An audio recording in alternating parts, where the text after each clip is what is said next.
Мои коллеги попросили меня выступить в якости такого застрельщика, можно сказать, и сказать несколько слов. Меня зовут Влад Величко, я являюсь генеральным директором организации Евро-Беларусь, международный консорциум, який является одним из инициаторов мероприемства, альбо подеи, якую мы сегодня хотели представить, тыдня белорусского мысления. Мы сустракаем, отчиняем это мероприемство разом с моей коллегой, керівником проекта «Летучий университет» Татьяной Водолажской. Я памятаю, что литерально год тому мы фактично у гэтым будинку, не у гэтай залі, трошки вышэй, у іншым пакоі на другім паверсе, таксама представляли такі проект, який называўся «Цитуй свое». Ось я знаходжуся зараз у такой, я не ведаю, як это называется зараз по-модному, цішотка, цитамайка. Потому что идея была популяризация, прежде за все, разнастайных идей, мыслей, думок белорусских. И тады это, мне здавалось, вельми файно пройшло, это было так само таким святом. И мы думали, что далее, какие протяг. И тады народилась идея, давайте пойдем далее, зробим тыдзень белорусской мысли. Я вельми рад сегодня бачить шмат людей тут и удзельнічаць у адкрыцці гэтага тыдню. Зараз мы живем такі час, калі можна сказаць, што там альбо дазволена, альбо ёсць мода на пэўную такую беларусізацыю, альбо ёсць дазвол, альбо ёсць прага. Кожны па-рознаму можна зараз характарызаваць, які гэты час, якім чынам гэта можна сказаць.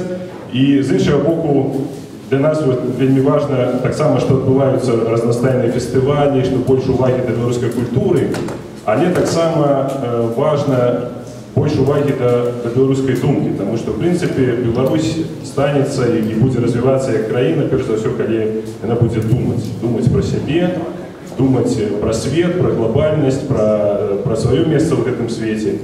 І таму вось тыдзень беларускага мыслення для нас гэта было вельмі важна, і у пэўным сэнсе для мяне стала нечаканасцю, што наш тыдзень фактычна гэта тыдзень 40-50 разнастайных мерапрыемстваў, якія умесціліся ў фармат гэтага тыдня. Я думаю, што Таня больш падрабязней пра гэта раскажа пазней.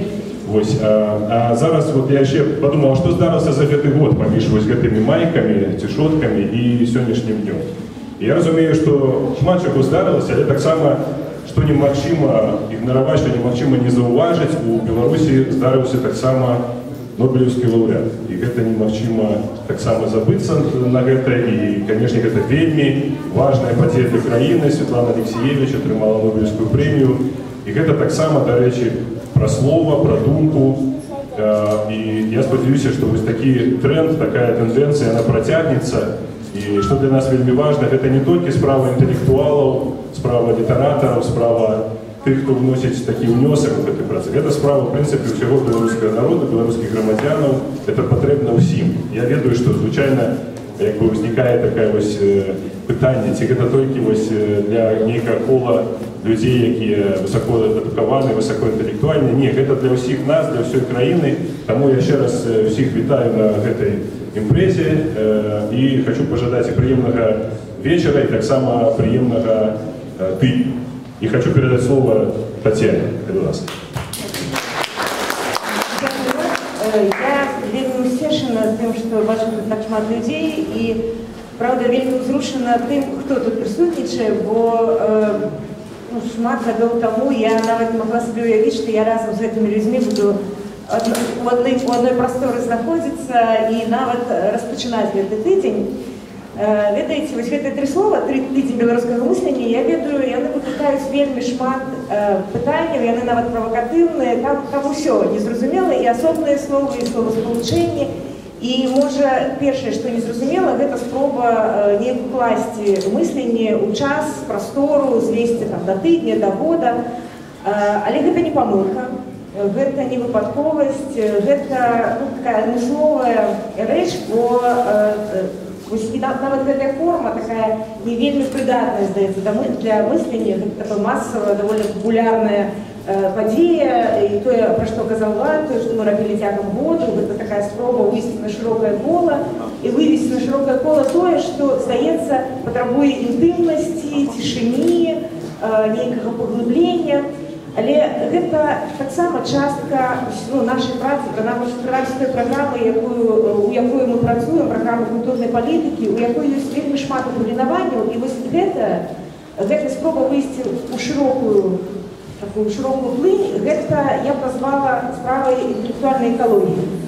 То бок таго звязку паміж патаемнымі, інтымнымі, унутранымі інтэлектуальнымі працэсамі і шырокім асяродкам.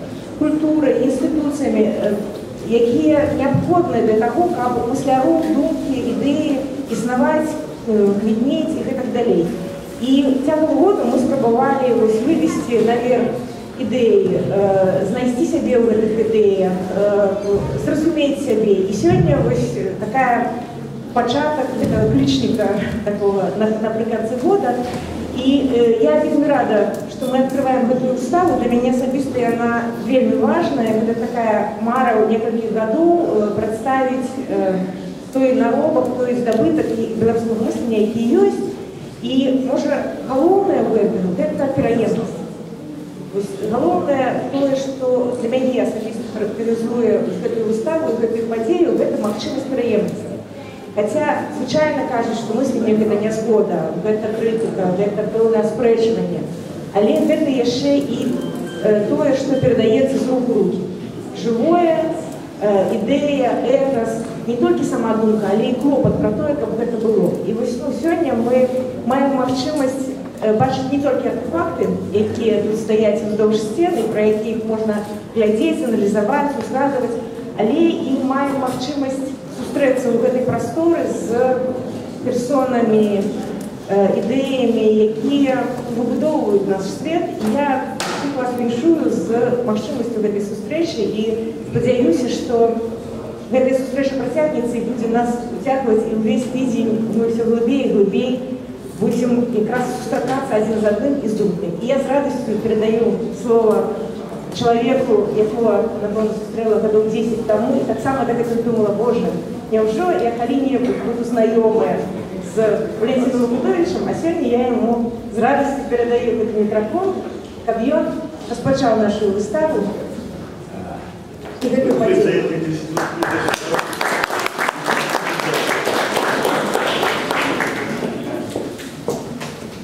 И что? Я сейчас треба микрофон говорить, да?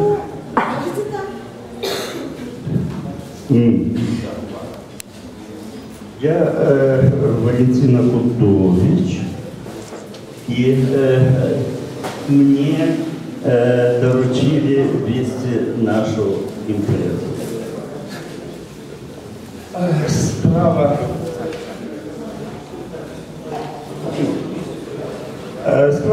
не просто с моими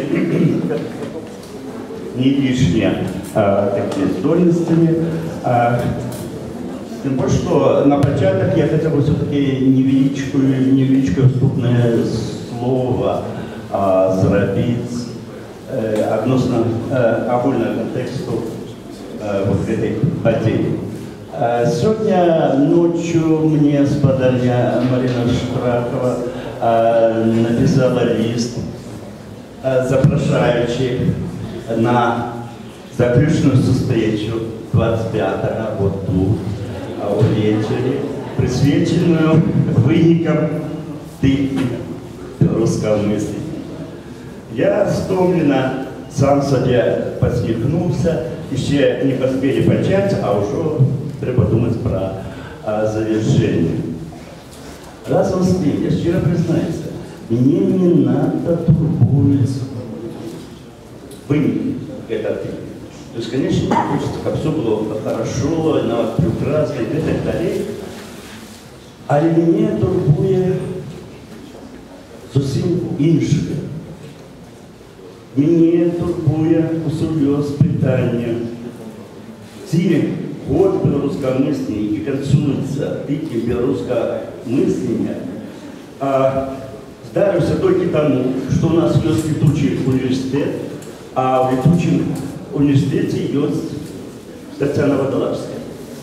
Інакше кажучи, гэта выпадковая з'ява, ці пад ёй в аснове є недзе моцныя падваліны чагось, чаго падваліны, і чым гэта прымаецца, але гэта пытанне, гэта праблема. Слухайце,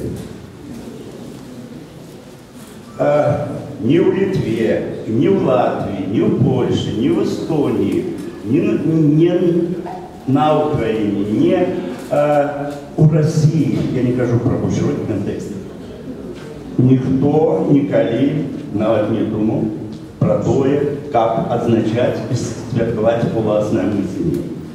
Коллективно было, да? А вот виден русское мысление.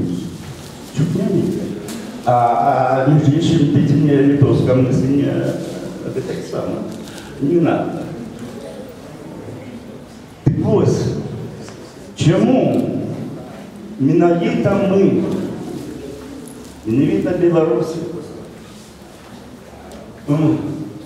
придумали вот такую подделку. Знаете, я интуитивно думаю, что все-таки это не выпадково. На користь моей слушности, моей интуиции, вот сегодняшняя наша панорама, до речи, тут мы смогли, не больше за третину собрать. Хотелось ни силовым, ни часу. На користь моей слушности, моей интуиции, мое здумление, что мы починаем, сподіваюся, что только починаем святкувати, означать белорусское мышление. И праца тих, сапраўды, адмысловых, значных для нашей культуры героев, які сегодня перед нами тут выступили. Так, але разом з тим питання остається. Все-таки это не выпадково. Все-таки мы метафизичная нация, якая просто свою метафизичную сущность не поспела выявить. Треба думать. Треба думать. Але вовремя это цудовно, что сегодня здесь, за то всю жизнь, промышленность, вот. А зараз я уже кидаю заниматься риторикой и приступаю до своих национальных апелляций.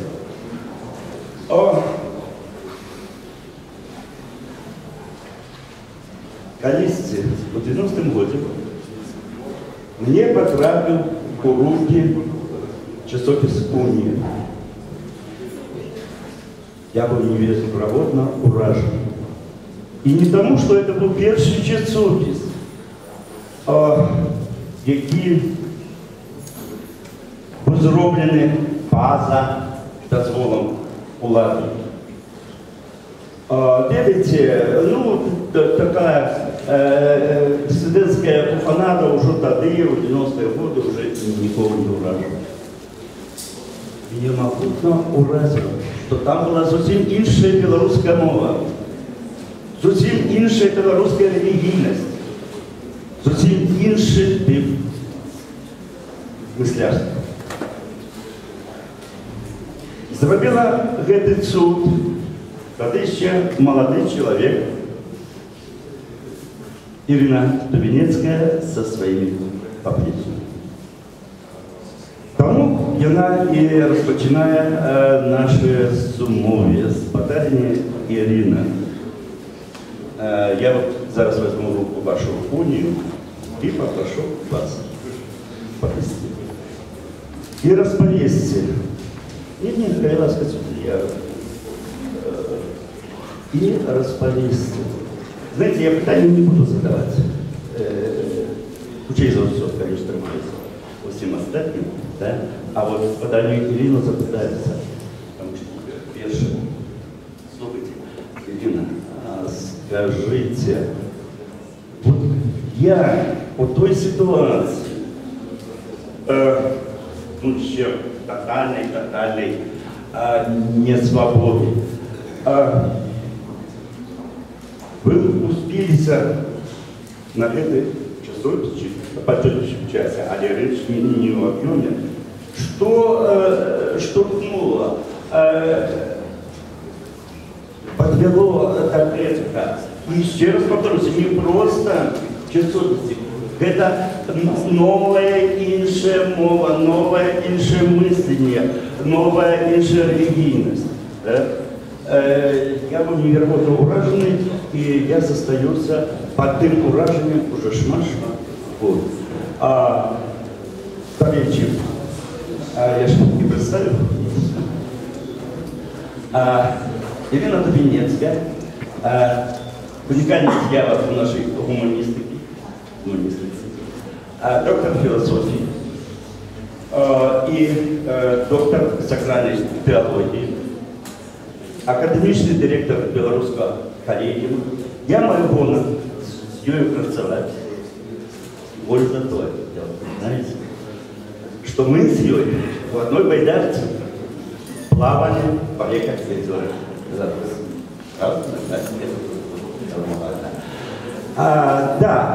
Значит, Кирилл, я вертаюсь до своего питания, перелазим. Что? Чему? Дякую, Валентин. Добрый вечер всем. Таке, знаєте, надав почати цю виставку. Це правда питання, що наміру визнати не мною, хоча от у мене завжди було, у мене не було ніколи терміну «я», у мене був термін «миш». І він може до цього застається, і я весь час, в залежності від обставин, або ж не пару років тлумачу, хто такі ми. Тому що ми, це може бути тепер уже хто завгодно, в залежності від контексту. Але я би сказала, що перш-наперш нами рухало жадання. Валентин згадав, і ми писали в наших анонсах, що не тільки за советским часом, а і раніше, в сопровождении століття белорусам не дозволяли мислити. Принаймні, таке мислення яким чином слово виражати. Але за советским часом виросли покоління, яким ще не дозволяли жадати. Коли насамрэч все было прадвызначана, все было прадугледжана, калі дзіцё нараджалася, яго лёс можна было прасачыць ад дзіцячага садочку да месца на могілках і з усімі вельмі лёгка. Ну, маладых заўсёды беруе жаданне, але потым оно навучваецца праціскацца. То есть это было жаданне самопознання, жаданне разумення свету, жаданне разумення краіны, жаданне, мусіць, вот як я бы сказала тады, вот такая может быть дзіўна в цяперашнім часе правучыць, але тады, відаць, это можна было сказаць, жаданне даць магчымасць Беларусі вельмі вялікай ступені паняволенай, вельмі вялікай ступені скутай, але моцнай і гожай і яркай прагаварыць сябе праз нас. Вот это вот, відаць, самое лепшее было бы выражение того, что адчувалася в 89-90 годзе, калі рабіўся гэты нумар. Чаму Унія? Тому что под Уніяй мы не разумели церкву, там, ці конкретно релігійність. Это хутчэй было такое вельмі ёмкае слово злучэння, яднання, саюзу. Вот так, як мы бачым Беларусь. Беларусь — это прастора, дзе паядноўваюцца нейкія самыя розныя тэндэнцыі, і калі яны паядноўваюцца, яны ствараюць нешта нашмат большее, чым была бы сума гэтых тэндэнцый паасобку. І гэта Беларусі было цягам стагоддзяў. Якраз здесь у самом конце 80-х, там, скажем, нам стал история белорусской актерской книги Ластовского, там стали доступными некие іншыя выдания, праз які мы пачалі бачыць, што ў Беларусі штосьці адбывалася цягам стагоддзяў нашмат больш за тое, што казалі наши універсітэцкія падручнікі. І гэта хацелася даследаваць, гэта хацелася ведаць, вот сапраўды гэтае вельмі моцнае разуменне, вот натхненне, якое давал Владимир Короткевич своими текстами, могутное интеллектуальное натхнение, духовное, которое давал Олесь Розанов своими вершами, вот сплеталось разом и створало некое ожидание сапраўды это все проговорить так, как могла бы сказать только Беларусь. И вот этот часопис вообще на мэце мел зрабіць это максимально по-беларуску. Значит, это там еще эстетичный складник был вельмі важный. И сам по себе этот номер, зрештою все остальные номеры, всего было только 4. Кожный номер продумывался от первого слова до апошняга слова, где все были певным чином связанные поміж собой, у них такой внутренний складной рифме. И все это было с малюнками, со здымками. Вот это была уже номер отдали, Валентин. Вот, я потім, скажімо, там було 10 було. Саме перше, вже як уміли, так і малювали. Вот этот перший зворот, який от вельми довго додумалося, як це все представити читачу, от як звернутися до читача, як звернутися до людей. І от потім у 2000-ті роки я шмат разів згадувала, що ніколи тепер в мою голову не прийшло би звернутися до читачу в «Милій браті». Тады это было абсолютно сапраўды была гэта была вестка, може ще вот этой не вестка, не добрыні, открытости, але вообще запрашэння так само. Запрашэння до роўнасці, до размовы, до думання супольнага, до супольных утак. И вот это было важно. И вот, скажем, в этих номерах там упершыню там на белорусскую мову перакладаліся некие сусветныя классики. Там Тамаша Кімпійскага, там Максима Визнаўцы. Упершыню для навуковага ўжытку прагучалі тэксты, такія даследчыцкія тэксты Казіміра Сваяка, Льва Марошкі. Там гучалі вот такія тагачасныя мэтры, як Адам Мальдзіс, там отец Александр Нацел, які тады упершыню з'явіўся ў Беларусі. А у пазнейшых номерах это уже были наши тексты, там, скажем, вот у опошнем номере, теперь в опошнем номере абсолютно фантастичный текст «Земля, обмерванная небесом», как раз такое значение Беларуси «Земля, обмерванная небесом», текст с пошуком национальной идентичности. Вот эта национальная идентичность, она здесь вот на это проговорилась про этот часопис, и вынику часопис, он зрабіў мяне. Вот то, что я ёсць цяпер, то, что я тут стою, это так само дякуючи гэтаму часопису. Тут вот в зале я бачу 2 чалавек, які до іншай ступені рабілі са мной гэты часопис. Ігор Бабко, Галина Дубанецкая, якімі таксама мы разам это все думали, разам рабілася. І он зрабіў вельмі шмат што, безумоўна, паўплываў нейкім чынам на культурны ландшафт краіны, што ўсё змяніўшы. І там мне, конечно, вельмі прыемна і так вельмі так горда, что Валентин починає эту историю с часописом, потому что он сапраўды был перший. И я, может, Валентин, скористаюся з нагоди и скажу еще трошечки, вот то, что Валентин не сказал про эту выставу.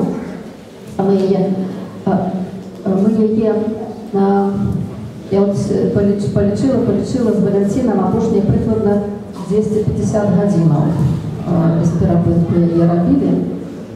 И то, что вы тут вот уже поспели поглядеть, побачить, збирали из всех сил и смогли, и прикладно собрали половину того, что хотели собрать вот с этой всей друкованной продукции. Тому питання не было, чему нема того, чему нема того, хоча за все будет отказ того, что альбо его не было в наших книгосборах, альбо не донесли. И еще вот, что вельми важно, вот на эти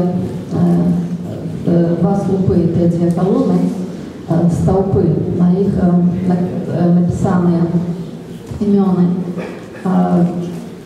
белорусских мысляров от осветницы Ефросиньи и до вот, светлой памяти только что от нас отошедшего Юрия Халыхи. За все столетия мы назбирали вот так само 250 имен, на плане 253 імені. Многія з яких будуть вам, віддать, вивчати першиню, многие будуть невідомі. Поглядіться, я вельми прошу всіх поглядіться, почитати, що ви з ним будете робити, я не веду, але вот тут і на одной колонії, і на другой, вот ви коли поглядіться, білий аркушин. І вони зроблені для того, щоб казати, коли ви когось важного знайшли, якого нема, то коли ласка можете дописати, а ось сьогодні можете на цих аркушах дописувати своїх інтелектуальних любимих героїв, яких тут немає. Це буде вельми добре. І тут є від професорів Віленського університету до філоматів, від нашанівців там, до героїв 20-го століття. Але, конечно, это только вот что это люди, которые альбо писали некие важные ключевые тексты, альбо створали працовки, скажем, например, засновывали часописи, засновывали некие видания, на яких інші люди могли виказуватися. Тобто тут широкий підход. Лекарі ласка так само можете до этого долучатися. І таке велике сподівання, що мислення не завжди робиться разом, воно завжди робиться у некій спраженні індивідуальних думок і поглядів. І от може справді на цьому тижні щось вибухне, я просто запрошую, закликаю всіх до цього активно долучатися. Дякую.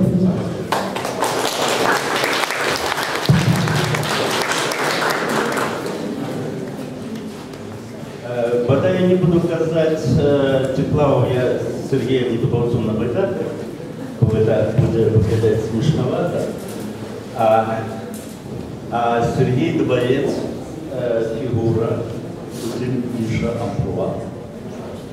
Это учей фигура амплуа героично-эпична.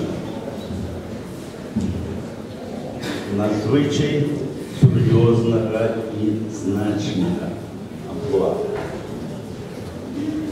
Тому опыт с Сергеем Дубовцом я не буду и казать про плен его наробок самых розных справ. Сколько многих. Я скажу инше. А вот такие люди альбо з'являються в певну епоху, альбо не з'являються. І коли своя епоха має таких людей, то тоді це щаслива епоха. Сергей был и вот такой фигурой, предусим у эпоху 90-х годов. Это самая великая эпоха во всей истории Беларуси. Принаймні тоді вона вже і з'являлася. І тому ніхто, окрім Сергія Дубовця, не змог би обновити нашу Ниву. А обновивши, не смог бы ее перетворить у вулкан, який щотиждень вибухав лавой, якая одних полохала, а других, кто любил поднимать голову до небесу, осветляла других этой твари. Сергей, коли ласка, про нашу Ниву и про 90-е, и в огуле про все.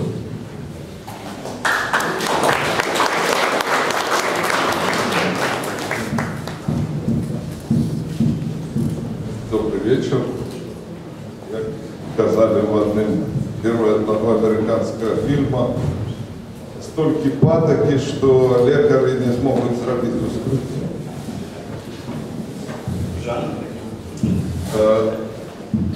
Вот Валентин каже, что ці випадково, ці не випадково, що ми такі унікальні серед всіх сусідів, литовців, поляків. Ну, придумали тезис «Думать Беларусь».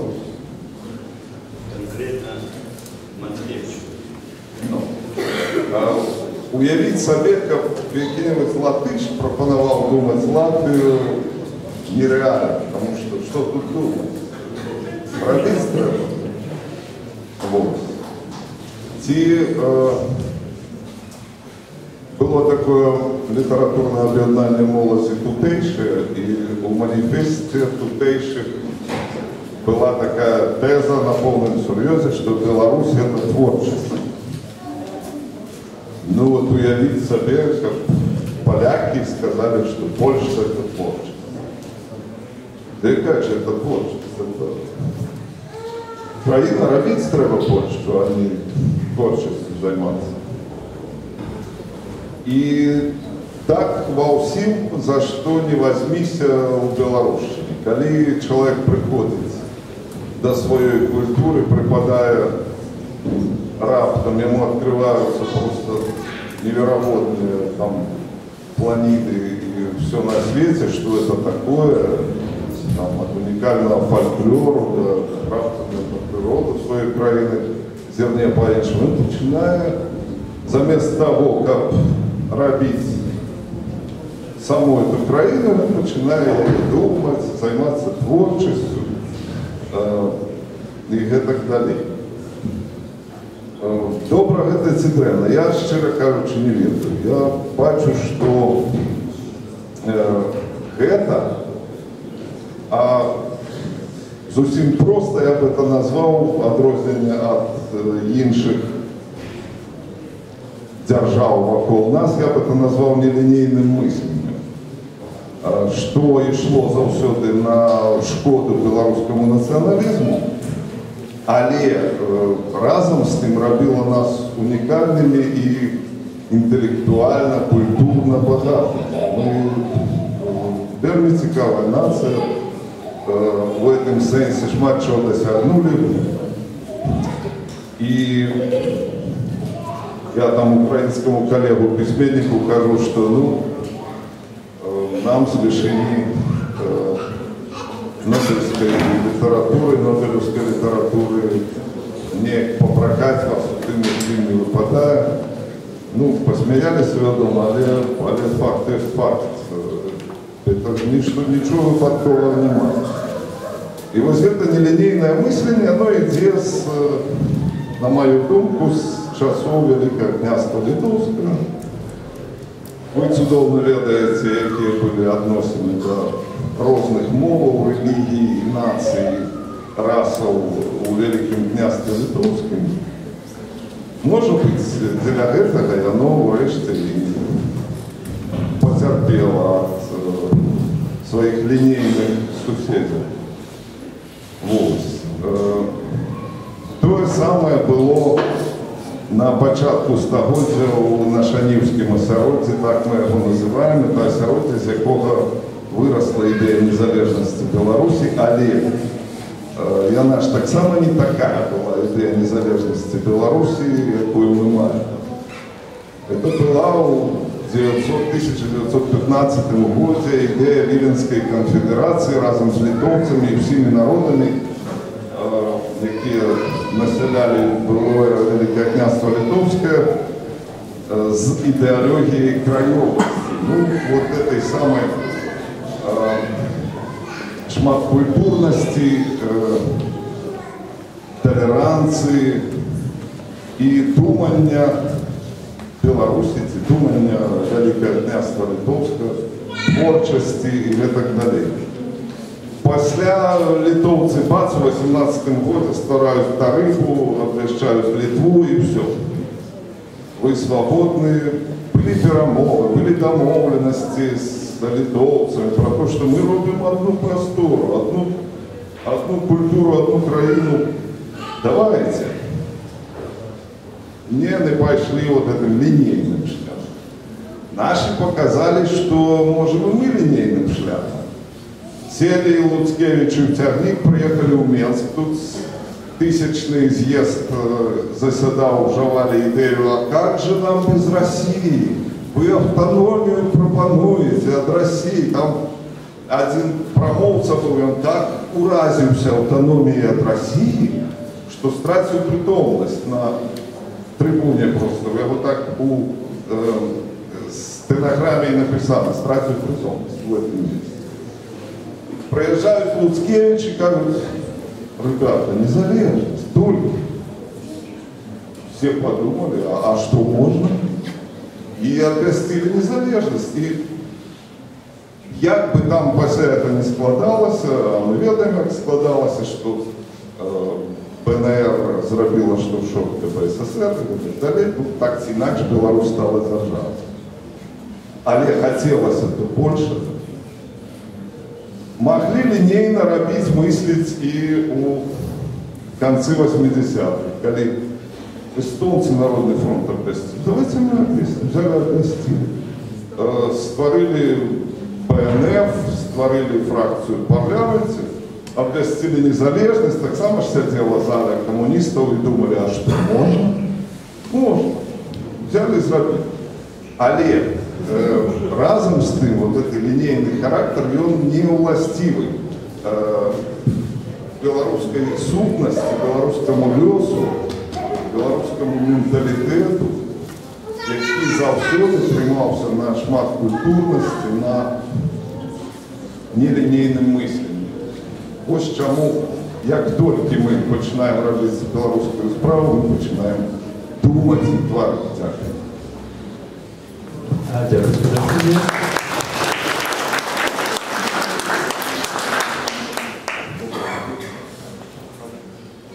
Я тут.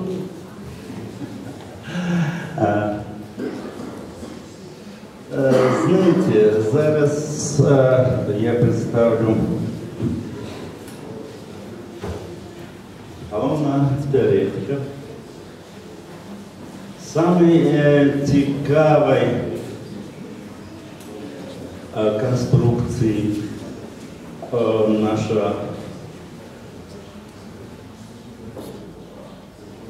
уладкування технічного, ну, скажу так, вовковця кримського фундаменталізму. У середине 90-х это был самый яркий, самый встречный, самый конфликтный проект, який ну, свой час започаткований Вацлавом Ластовським, але які одрадили Сержук Санько і його поплічник, слинний так само Кашкуревич. Тоді вони дзеля популяризації і розвою ідеї кримської цивілізації випустили, ну, вот такі не надто багатий часопис «Кривье». И при своей небогатости он дал невероятный плен. У наших кривов популярность была великая, у них было столько прихильников. Вот. За их спрочались, с ними спрочались. Боже, навод кресла ломали, сам присутствует. Значит, позднее вот эти стиплые кривые и не стиплые кривые начали выпускать вот этот шиповник. Так вот, головному идеологу, теоретику Сергею Санько, кандидату философских наук, противнику Института философии нашей академии, я, да,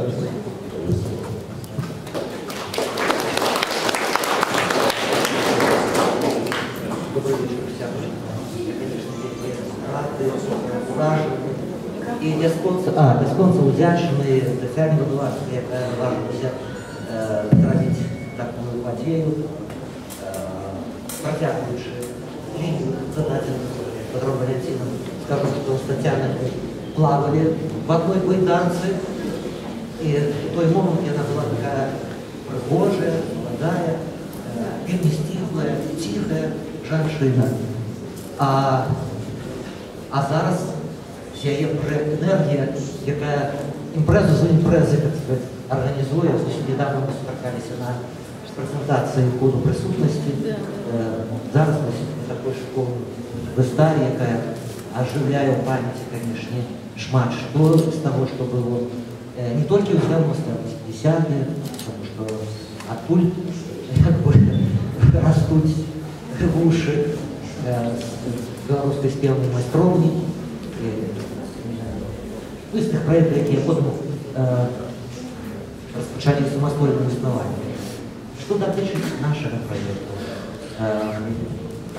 Пачаўся ён у пэўным сэнсе кур'ёзна, таму што спачатку быў іншы праект, які тут варта было згадаць, якім я браў самы непасрэдны удзел. Это праект беларускага навуковага гуманітарнага таварыства, якое стварылася літаральна, амаль адначасна з стварэннем маршалогу Беларусі, пазней БНР, і ў 88 годзе адбылося, відаць, па ініцыятыве Яцука Вячоркі, але з'явілася задума сабраць маладых беларускіх навукоўцаў, якія на той момант, хто яшчэ вучыўся, хто ўжо ў аспірантуры быў, хто выходзіў на абароны, але ўсе былі маладыя, і стварыць свайго роду альтэрнатыўную маладую акадэмію навук. Гэты праект я лічыў вельмі паспяхова з 88-го, напэўна, да пачатку 90-го якога-небудзь першага года.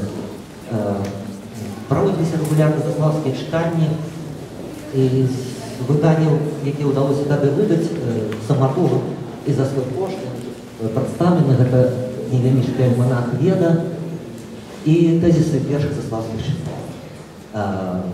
І вот падчас працы, нам былі розныя секцыі, і падчас працы філасофскай секцыі, в якую браў удзел Ігор Бабкоў, а мы жылі так, непадалёку, можна сказаць, прынамсі, ехалі звязным троллейбусам да аднаго прыпынку, мы з ім прыехалі, доўга стаялі, палілі, размаўлялі пра ўсё на свеце, і раптам выйшлі на адну тэму, якая нечакана выстрэліла. Я ему там распавядаў сваю візію гісторыі, як я бачыў яе, у тым ліку і нейкія ідэі, які датычылі самой назвы крыві або крывічы. І тут мне кажа, ты ведаеш такого Тодора Шкурэвіча? Конечно, не ведаю, потому что с Тодором, незалежно от всего, контактовали так само на каве, конечно, не ведаю. Вот мне кажа, мне он казал то же самое. Кажу, такого не может быть. Мы же с ним добро знаем. И вот после этого мы с Тодором сустрелись у майстэрні на революційній, выпили доброго, а тогда за копейки можно было куплять еще вельми доброе вино. Я уже не памятаю, якое. Там нешта туризм, нешта яны былі вельмі танныя, суровыя. І з гэтага моманту можна лічыць пачатак гэтага праекту.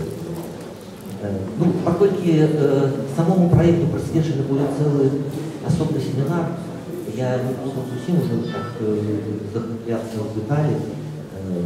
Кто пожидает у четверг, сможет, знаете, о 17-й, а у тебя, вот я тебе прошу, о 17-й, да, о 17-й године тут же будет, ну не семинар, а дискуссия про этот проект, и там можно будет говорить больше подробно.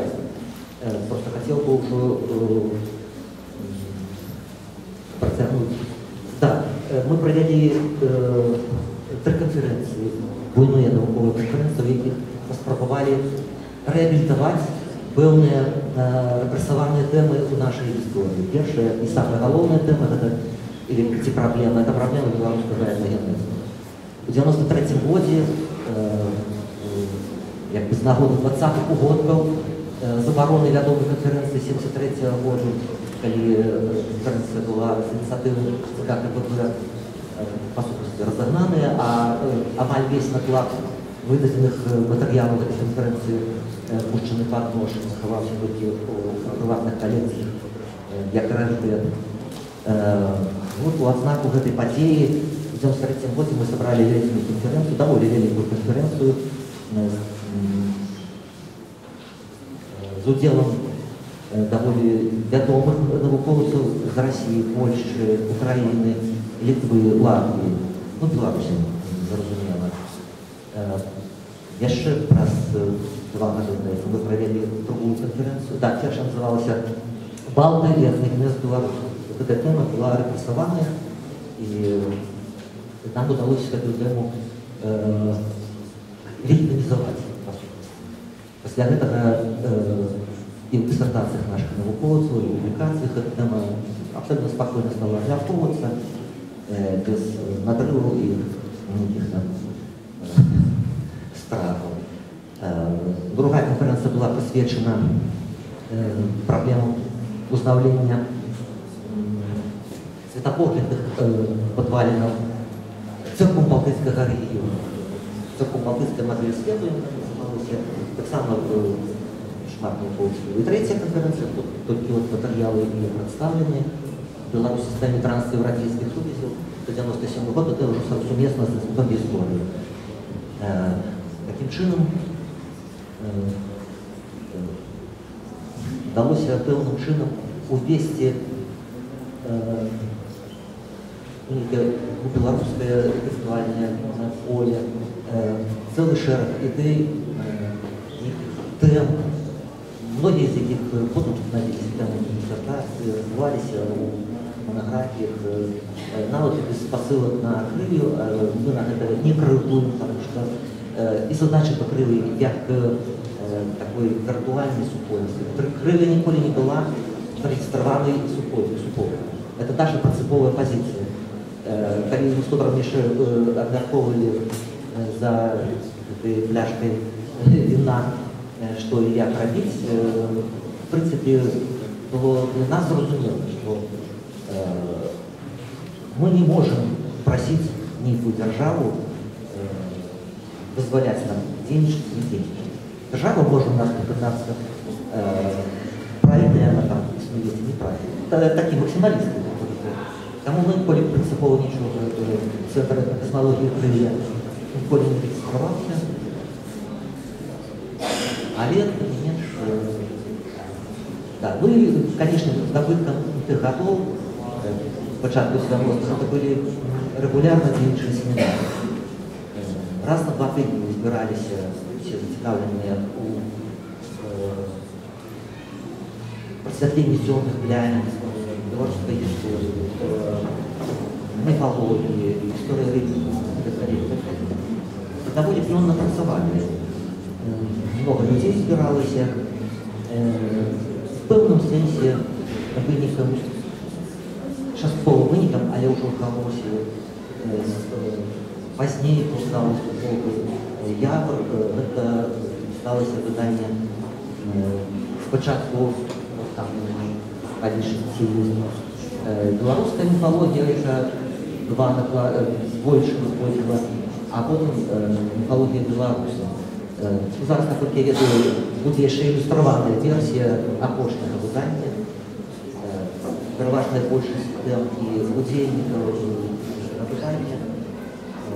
А выданне гэта рабілася таксама на прыватнай ініцыятыве, хаця пераважная большасць акадэмічная. Ну і врэшце-рэшт, вот уже называлось юрыстом, я кажу, что паколькі у нас будзе асобны дзень, то мы сможем абсолютно спокойно обмерковать и темы, и проблемы, что мы хотели, чего досягнули, какие стали проверки. Дякую вельмі за увагу.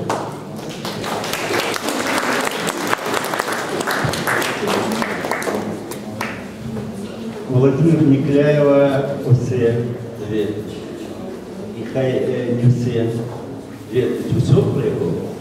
Але все-таки это мне вызволяе от лишней працы расправляющей. И тому я расповеду одно тое, про что случится все. Мало кто ведает, а может и никто. Лёс одарил Некляева невероятной колькостью талентов. Если взялся их тут переличивать, то это было вельмі долго. Але ён ему еще дал талент гениального головного редактора. Это вельмі редкий талент. Я ў сваім жыцці больш ні ў кога яго не сустракаў.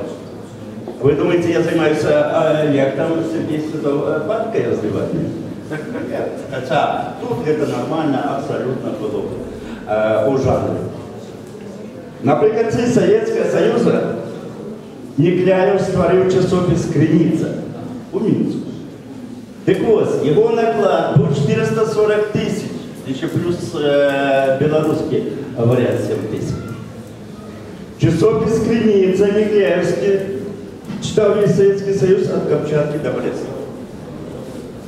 Абсолютно уникальная съема. Потом, когда Союз развалился, и в Беларуси ситуация изменилась на той же самой пляцовке. И с той же самой назвой Владимир Некляев створил абсолютно інший часопис. И он туди собрал таких героев, как Розанов, Орлов, живых тоді Асташонок, Данько Майсюк, ну и там інших тоже неблагих. Пушкинский людей мог сам быть головным редактором любого видания. А Люсейни суладно працювали на Криниці. Это была чудовная праца.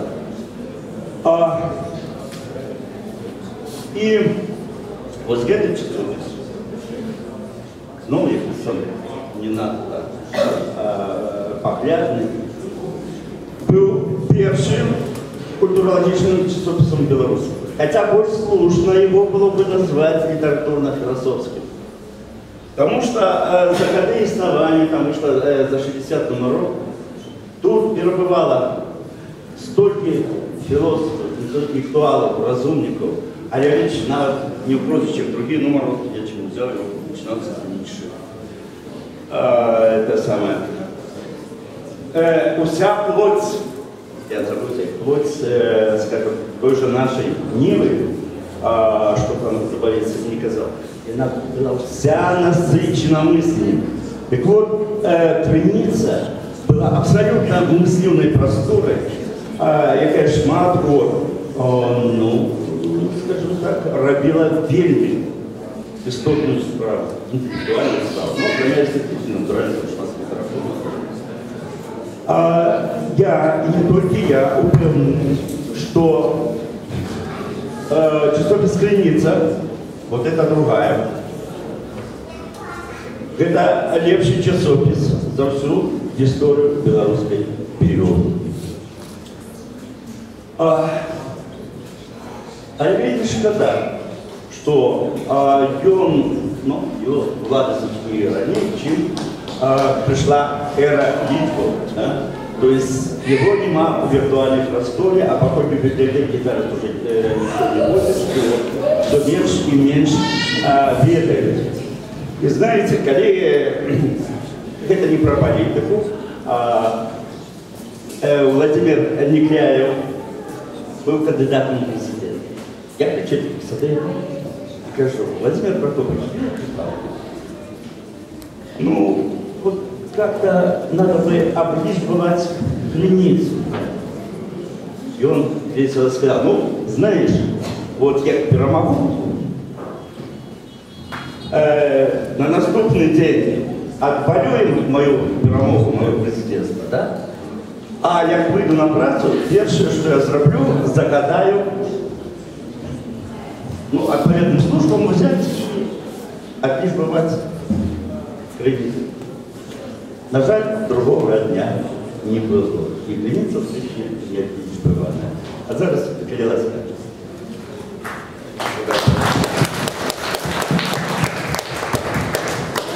Тут Татьяна, когда выступала, сказала, что она никогда не думала, что будет вот такой важной компании, Некалев. И я вам широко скажу, что в 1964 году, за 30 годов до выхода Криницы, сидячи тут, на заводе, на короткочасовой практике, в этом самом цеху, я ніколи не думав, що з компанії «Радиотехніку» опинуся в этом самом ценном компании «Философ». Это же все непредказально и в этом его непритягальність. Компанія удячний тим часам, хоч би по той причині, що, видать, я один зі мною тут присутний, хто, апроч того, як умеє думати Білорусь, умеє думати і розуміти, чому ця штука показує. И каким чином это все отбывается, и это отбывается в процессе для того, как вы не чули, а там нечто. Бачили, коли Агудович задався питанням, чому ми, білоруси, придумали тиждень мислярства, так я себе одразу сказав, тому що більше за тиждень білоруси думати не можуть. Вот тиждень подумали, придумали незалежность. А после не думающие, а давайте, коли уже так выберем президента. А давайте, коли уже так что мы там еще наробили? Первозаветцы, чему мы белорусами повинны называться? Давайте как-нибудь по-іншому, там, Крымичи, Литвины и так далее. Почему это у нас мова не такая? Давайте еще одну мову будем, потому что новая грамматика – это не просто змена орфографии, это абсолютно новая мова. И это той час, когда мы еще эту мову белорусам тем самым,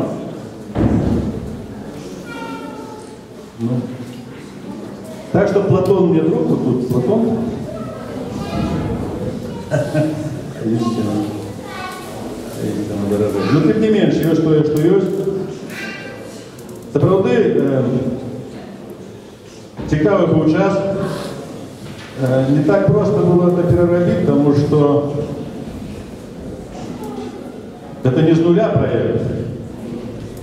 Это был часопис, тут были основальники, один из основальников был комсомол белорусский, формально, але не керовали процессом, все это працевало. И я дочекався, а плюс до всього, это был вельми удалый коммерційний проект. Ну, перший родник Криницы, по-моему, часопис. У нас, как уже Валентин сказал, был помиллионный наклад русского выдания. И плюс у нас еще додатки всякие были. Ну, скажем, у нас был додаток газеты, помните, был «Ласковый май». У нас в России миллион наклад был. Это был серьезный коммерційний проект. И обвести всех эти интересы было довольно складно. И я дочекався моменту, часопис вышел летом 1994 года. Помните эту ситуацию? Уже бедовочно было, что влада, ну вот, была, так, как бы заходить, и она уже как бы не керовала процессом. А та, яка брала это все в руки, еще так само не взялась. Ну, где-то того было, там, треба было иншая задача выражать. И вот в этот момент, я вот на той самой красовке, когда Валентин говорил, звучит інше видання. Чому? Як у мене поспіхово не йшли справи, ну, я такий вельми динамічний, моторний чоловік, ну, мені доволі хутко робити одно і те оправдає. А тут ще зміни, фундаментальні, глибокі зміни у існуванні нашого народу. І возникає серйозна перспектива створення справді європейської білорусі держави. А я переконаний, що є дві фундаментальні речі, без яких цю державу неможливо створити. Це перший білоруський Бог. Я думаю, що з цього возникло уніт, розуміння. И другая подставовая причина – это национальное мышлярство. И зауважьте, что менавіта на этих шляхах нам ставились это всюди наибольшее пирожко. Вот и на сегодняшний день поглядите, что робится. Як только, як за советским часом, где можно было быть национальними по форме, а обовязаны быть усе были советские возмездия, так и зараз. Вось прикладно гэта адбываецца. Вот эти все штуковинки, там, вышивайки, значит, там, орнаменты национальные. Калі ласка, як толькі глыбей, туды, где сапраўды наша гісторыя, наша национальная мистера, ничего у вас не машет, кто пришит, между все. Это самые белорусы, которые умеют думать только ты. Лукашенко думает, а вот меньше. Ты. Я вельми рады, что при всех тяжкостях, какие мы сегодня переживаем, и про той небезпеці, яка есть, реальная небезпека снова для існування і нашей, хай не геблой, хай не той, якой хотелось, или все-таки нашей Советской Украины, отбывается уникальная вещь. Как развивается литература? Я вот совсем недавно вот, в Венецке, у Бересты, так, хлопчика, 13 годов хлопчика, слушайте. И он написал верш, який мне и присниться не мог 13 годов по своему здоровью. Коли брать узрові того поколения, ну скажем, 25-годовых, коли я починал литературы, наших и сегодняшних, это невымиральная речь, это настолько это выше. А уже не кажу, на самом речь про белорусскую мыслярскую школу. Это настолько, тогда я помню, Конан, первый артикул, який на самом речь меня, ну, вот, дал веру, что мы это не дарма почали изобилие, это был артикул Конана про Бабаревку. Да, ну, вот, а зараз двухтомник, Валерий Томник Бабаревки, ну это Валерий удар. Ну ты не веришь, это все. Иди, и дякую Богу. И как это будет для некоторых там, один часопис, мне, конечно, дойти у нас вельми такое раскиданное поле интересов, не только политических, социальных, но и мыслярских, потому что они не собранные, и фокус национальной идеи. І що працює, з якого боку працює, неважно, аби працювало. Мне іншим разом, коли ми починали, я прийшов до Кудовича, він сидів у брата у крамі, що там, ну, рибацький, слід, там, вуди продавав, боти гумові, байдарки, чорні байдарки плавали. І я йому кажу, Валентин, ось така ідея. Часописа, а у його знову дають, є знову. Я кажу, ну добре, знову це для таких, як ти, які у байдарках сидять, а є люди без байдарка, вот вот можно и простей что-нибудь давай тлумачить. І він не згажається, я тоді йому нагадав один випадок з Ейнштейном. У Ейнштейна, ну я жив в нормальному домі, не в квартирі, ну, хата як хата. И он был собакой кот. Вот ведомая история. И как не водить их гулять, значит, ну, как они сами бегали, и он у зверя прорезал две дырки. Одну великую для собаки, другую маленькую для кота. Художник задумался. Скажет, слушай, а на что две дырки? У великую, какую проходит собака, может пройти кот. Я говорю, художник, ты отказал то же самое, что отказал Эйнштейну один это самое, задал то же самое питание, которое задал Эйнштейну один студент. И тогда Эйнштейн ему сказал, ты, кажется, первый, кто задал мне это питание. Ты, значит, самый разумный, и ты у меня будешь любимым учнем. А я тебе растлумачу, чему две дырки. Вот. Тим самим я виказую повагу, особливо собаку, особливо коту. Так ось, давайте будемо при всіх наших розмістах, довжинях хвоста і собачок котиних інтересів виказувати у нашому білоруському мислярстві повагу один до одного до того, що ми робимо, і тоді нам буде легше зробити нашу агульну справу. Дякую.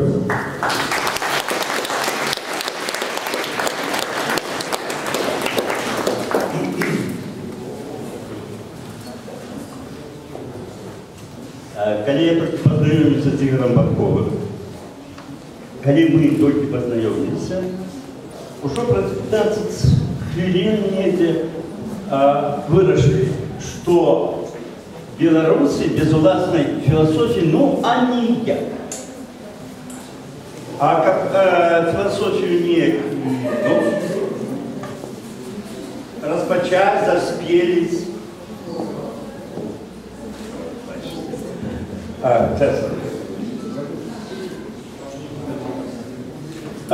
Потребна пляцовка. Натурально. А для философии пляцовкой может быть только философский часопис. Ну, в первую черту. Разумение было абсолютное и про назву, все что завгодно. Ну, але одразу философский часопис створить не атрымалася. Спочатку вот Владимир Некляев нагадал, мы створили, долучивши Олеся Рязанова, литературно-философский сшиток сно. Это раз на месяц на 8 полосах у державной газете, державном что-то дневнику «Культура», а мы могли робить свой абсолютно бесцензурный, без, ну, вот, как хотели, как умели, вот литературно-философский сшиток. Это был первый выпадок коллег у громадской просторе по-белорусски, для белорусской публики, ну, слово философия системно уживалось. Знаете, с чего мы починали?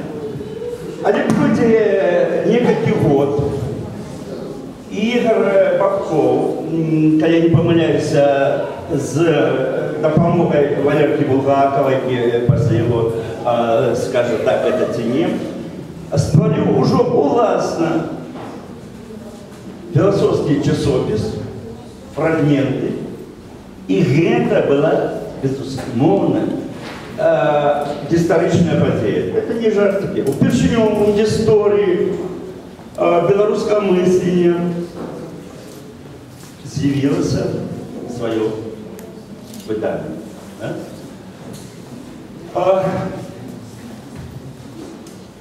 Вогуле, что б тут мне говорить не казалось про паток и все остальное, я все равно хочу сказать высоким штилем проекта.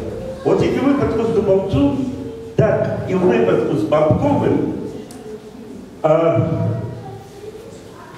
плён его працы, створно, шматлікай гэтых людей, не самое главное и не вызначает.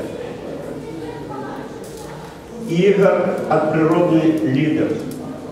Он вельми и вельми таленавіты. У него не гибкая, а вельми моцная харизма.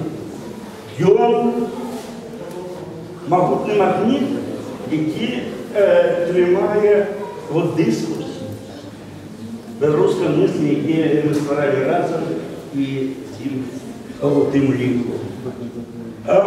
Вот роль его у повставания белорусского мысления, ну, выключная. Тут от этого никуда не поделишься. Ну вот, а зараз, Игорь, скажите, коли ласка собі про патоку.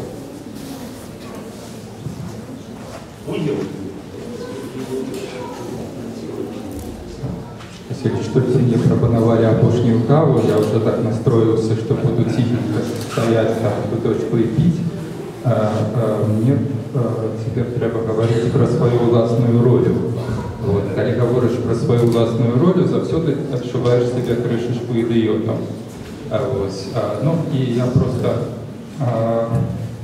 вот уже была спасылка на Валерку Булгакова, який поскардзіўся мне там як бы за кулісамі, што ён раскруціў 2 тонны бітума позавчора, да, и что ему зараз не хапае драйву, крыві, вот скандала, то есть як бы потому что белорусское мышление, так як яно повставало, может быть, на контрасте с спокойной такой, скажем, засяроженной, спокойным засяроженным полем акадэмічнай філасофіі, беларускае мысленне ад самага пачатку было не згодзе з рэальнасцю, з традыцыяй, яно ад самага пачатку, як Валентин Васильевич любит слово «отважным», да? То есть в мыслении самое главное не бояться, отважным быть и додумывать до конца свои властные посылки. Потому что академичная традиция, академичная философия, все мы разумеем, там все этой институализации, и все такое дисциплинарности. Вот это такая спокойный заняток в институте, в академии, в университете, где, когда ты занял свое место, ты тихенько сидишь и ничего больше на этом месте, никто до тебя не придет, никто не звонит, будешь все выкладывать там Платона, Гайдегера, Гуссерля, тебе будут шановать, ты будешь переставлять книжки. А мышление, может быть, сам концепт белорусского мышления, не белорусской философии, а менавіта мышления, повстал у оппозиции от этого спокоя и засяроженности философии. Когда мы с Валентином Васильевичем сустрелись в Полоцку, это полная встреча, да, мы одразу от самого початку домовились, что мы не будем заниматься философией, мы будем заниматься менавіта мышлением, да, то есть и мы захоплены менавіта думкой, захоплены мышлением, захоплены ризыкой, незгодой, да, я колись нават сформулировал такую идею, что академичная философия не думает. То есть она робит шмат корыстных речей, рефлексує, робить певні подрихтовчі речі, але як сапраўды здарилася думка, здарилося мислення, потрібен певний розрив з наявністю, розрив з гэтым полем чакання. І коли казаць, чаму філасофія, чаму не філасофія, а беларуская думка, і як яна паўставала, то яна паўставала в гэтым разрыве з полем чакання беларускага грамадства конца 80-х, пачатку 90-х. Васильевич калісьці прыгожа, ён майстар фармуляваць прыгожыя такія метафоры и высловия. Он сказал, что белорусскому народу в другой половине 20-го столетия было шмат, что можно. Танчить, спевать, доследовать фольклор, складать добрые и недобрые верши. А вот одно, что было заборонено, это думать. И сапраўды, когда я пригадываю ситуацию в 80-х, 82 год, когда я пришел на отделение философии, и нібито скончив 86-м, белорусского контекста не было тотально. То есть, когда бы вы заговорили про белорусское мышление, белорусскую интеллектуальную традицию, белорусскую философию, это был бы такой дружный робот, ха-ха-ха, это же этнография, скажем, фольклор, вёска. Мыслить можно было только по-русски, альбо по-немецку. Дякую Богу, что Минск это был тогда осяродок, там была немецкая мафия все-таки, там Гайдегер, Гуссер, это не русская философия, это традиция. И когда мы впервые заговорили про белорусскую интеллектуальную традицию и белорусскую думку, это сапраўды был разрыв шаблона. Я памятаю, я только, это 90-й год, я был в аспирантуре, и была затвержена тема моей диссертации по Гайдегеру в БДУ, и меня науком керівником был тогда Анатолий Михайлов. Когда мы зустрелись черговый раз, и я с ним начал говорить по-белорусски, и он просто ничего мне не отказал, и 10 год и он со мной больше не размовлял. То есть вовремя, уявите себе, настолько для человека это было травматично, что человек, я был на аспирант, який пише по Гайдегеру, говорить по-белорусски. Много можно было бы расповести таких веселых историй, выказываючи пожелания Валерки Булгакова про превью, и драйв, я хочу подкреслить, сказать, что чем нас покусило мышление, а не философия. Мышление это страшно эротично. Мышление это страшно, пригоже. Мышление это, потребує отваги и додумывания до конца. Мышление, перед усім, это пригода, гэта вот нейкая сітуацыя, ну, калі ты як бы скочыш у гэтую невядомасць, ты не ведаеш, да чаго ты дадумаешься, так? Ты не ведаеш, што тебе чакае напрыканцы твоей думкі, але ты мусіш, ты абавязаны, ну вот выконваць тое, што ты дадумаў до конца. Калі ўжо, як бы, я нават для сябе сфармуляваў, што хутчэй думкі нас думаюць і нас выбіраюць, а не мы. Да? То есть, вот, яны страшно такие хижие и подступные стварения. Яны вот впиваются в себя и не отпускают. И есть люди, которые, ну, все думают одну думку, например. Потім, коли белорусское мышление уже так як бы крышечку усталявалось в 90-х, нашло свои формы, свою тематику, свою интонацию, может быть, мы помирились снова, конечно, с академичной философией. Я вернулся в институт философии, ну и там оборонил диссертацию, и памятаю, в 90-х мы так крышечку с директором разом с Шопенгауэром говорили про профессорскую философию профессоров философии, но теперь сами выкладаем и расповедаем про традицию, как так крышечку. Ну, не верю, одна хвилина, да, Сеня? Еще хвилина есть.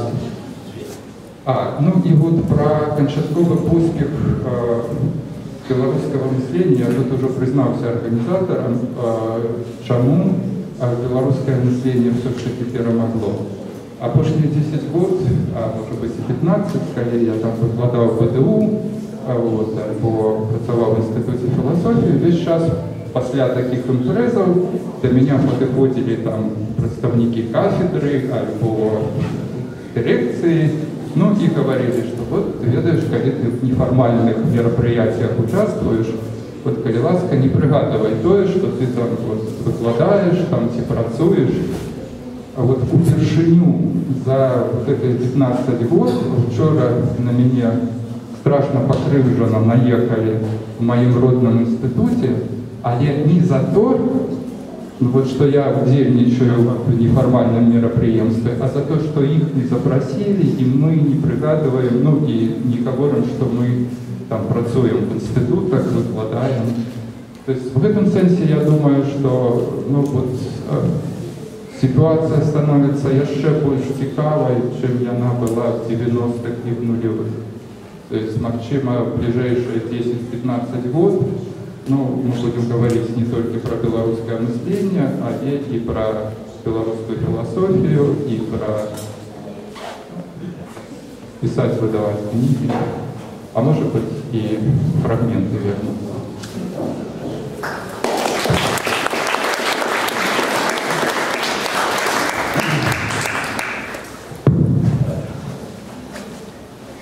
Валерию Булгакову некоторые обовязково поставить помник, тем более, что постамент уже готовый. Коли собрать вот все часописы Арте и десятки вот таких каминов, это Бабарека, мой любимый, они там шмат и шмат такой, да?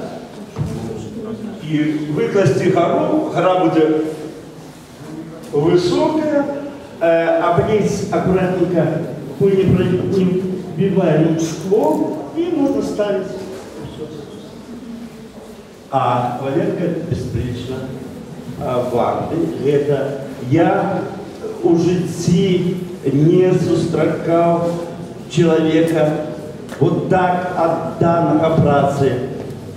Хіба Максима, ну, Ігор Бабков зустракав Єжи Гідруйця, да, был его, а я не, это приклад Єжи Гідруйця з його культурою, якой він присвятив усю свою, ну, уже доросле життя, яка стала епохою для польської культури часопис.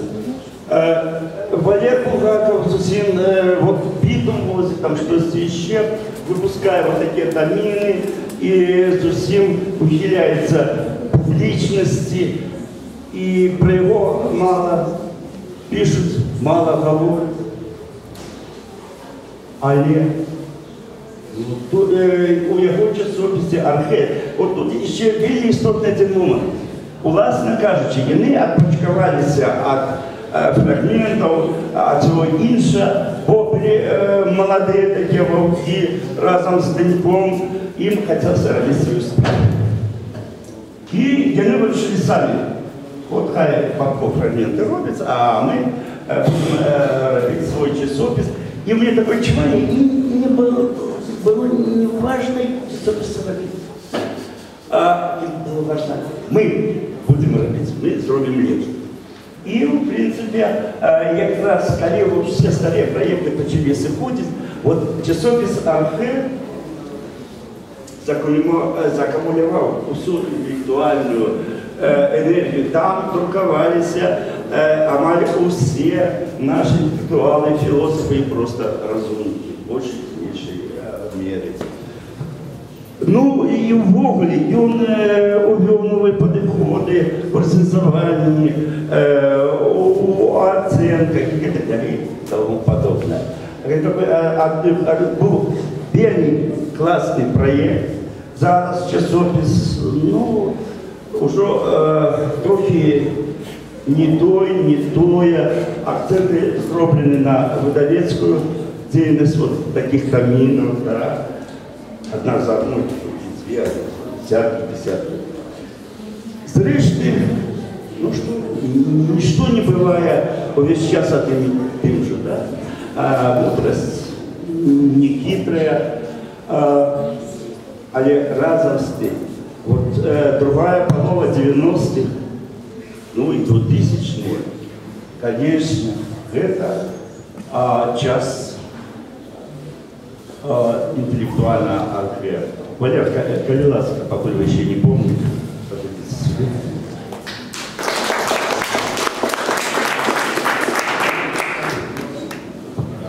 Шановні сябри, мені звуть Валерій Булгаков. Ввогуле тут Валентин Худович по моим явлениям наибольше отождествляется с таким весельным тамадой. Он такие здравицы отпускает. Я теперь вот думаю, тебе жених, тут тебе невеста. Еще не пришел до некой как бы однозначной думки. Что я хочу сказать, ребята? Я хочу просто с вами поделиться своими вражениями с 90-х годов, бо, ну, треба, конечно, говорить. И настолько, видите, это широкое мышление, культура развития, что, ну, напевно, треба, так по мові, сконцентруватися на тим, що тебе найбільш особисто цікаво. Ну, напевно, ніхто не откаже, ніхто не ведає, в яких околичностях ми вперше познайомилися з Валентином Худовичем. Я тоді був студент, це третій, четвертий курсник филфака ВДУ. Валентин Худович уже был маститый белорусский интеллектуал, письменник. И все отдавалось, видите, вот, в властивой тому часу атмосферы. Весь себе 93-й год, митинг оппозиции за ЦБНФ коля сучасного оперного театру. Там, безумовно, серед удельников Валентина Худовича, я подходжу до его, там, неким чином пихаю его под бок и кажу, вот, можно с вами познакомиться, я Валерий Булгаков. Ну и Валентин Худович неким чином, там, не без некой усмешки и ухмылки, как бы развернул на меня увагу. Для меня это было, конечно, ну, по-своему эпохальной подеей, бо після з Валентином Худовичем нас зв'язували, ну, це трохи нам жахливо, видається, это говорить, але 10-годие сумісної праці. Знаете, скоро буде, напевно, 30-годие, ну, принаймні, на гэты третий десяток подійшло. Наступний некий мой успомін, так само, такі весновий, здається, сонечко світить, і Валентин Худович шибує шпарким кроком з редакції газети «Культура», яка тоді знаходилася, ніхто тепер не відкаже на це питання, некий офіс був на вулиці Комсомольській, насупроть недалеко від стадіону теперішньої «Динамо». І він біжить у керунку теперішнього Міністерства інформації, видать, отримувати зарплату. І ніде там, вот, в районі тогочасного проспекта Машерова, по 94 году мне удалось его там черговый раз перехопить. Ну, Олег, это такая, видите, такие згадки про приемные успомины, немаушечные. Я поделюсь некими своими, видите, такими, может, трохи депрессивными явлениями, ну, у кожного, видите, нечто крутится в голове. У меня, видите, вот, хоча, видите, тональность моего выступу, яна таким расчарованием от мыслення культуры развития.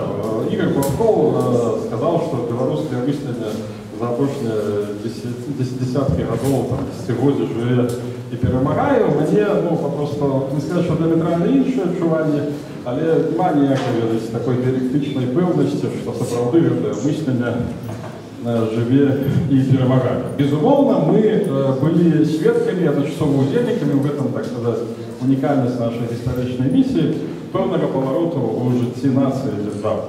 И та энергетика, про яку говорил тут Игорь Бабков, Валентин Окудович, Владимир Березняк и інші виступалці, на великой ступени тлумачится тем фактом, что наши житті, наши творчие такие зорные часины припали на историчный момент развала замороченной Советской империи и возникновения новой незалежной Беларуси. Это был час надзвичайной энергетики. Это был час, когда нам здавалось, что светлое завтра, принамсі мне, такое, причем таких националистичных категорий, наступить вось-вось-вось. Это докладно неўзабаве. Что треба ворушиться, треба рухаться, треба неким чином болтаться на поверхне, и тем самым это светлое завтра наблизится. Прошло уже, ведаете, больше 20 годов, а это светлое завтра, когда брать разумеется, якось такой националистичной уходи, яно так и не наступає. В ogóle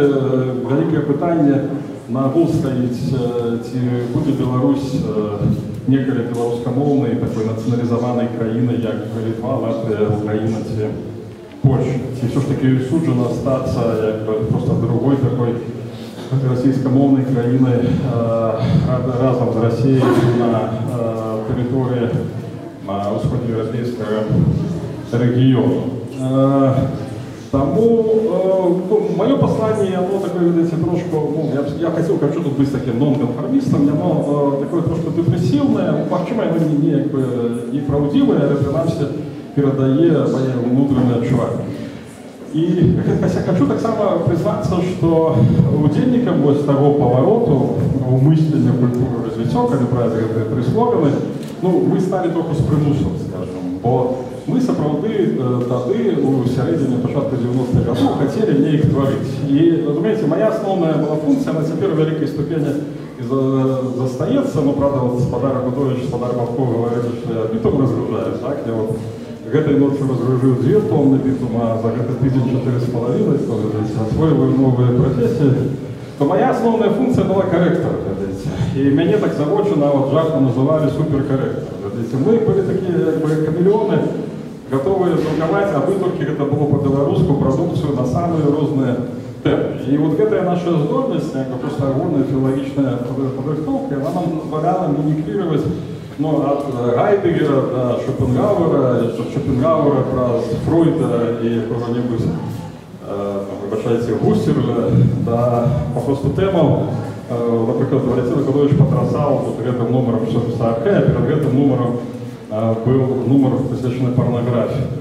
Такі досить, причому це відбувалося все на протягу одного періоду, дословно з розницею нескольких годов. Есть такие, это навіть не анекдот, а такая, быль историчная, что один из самых светлых белорусов, отец Александр Нацин, он был завзят, причем что это САХ, подписывался, читал, а перший номер, где было написано целую порнографию, не брал просто в руки, это было как бы ниже его годности, некую такое, кажется, украинцы відразу гиду сама тема возникала, и он решил, что просто что это недопущально тримать в руках такую придумку.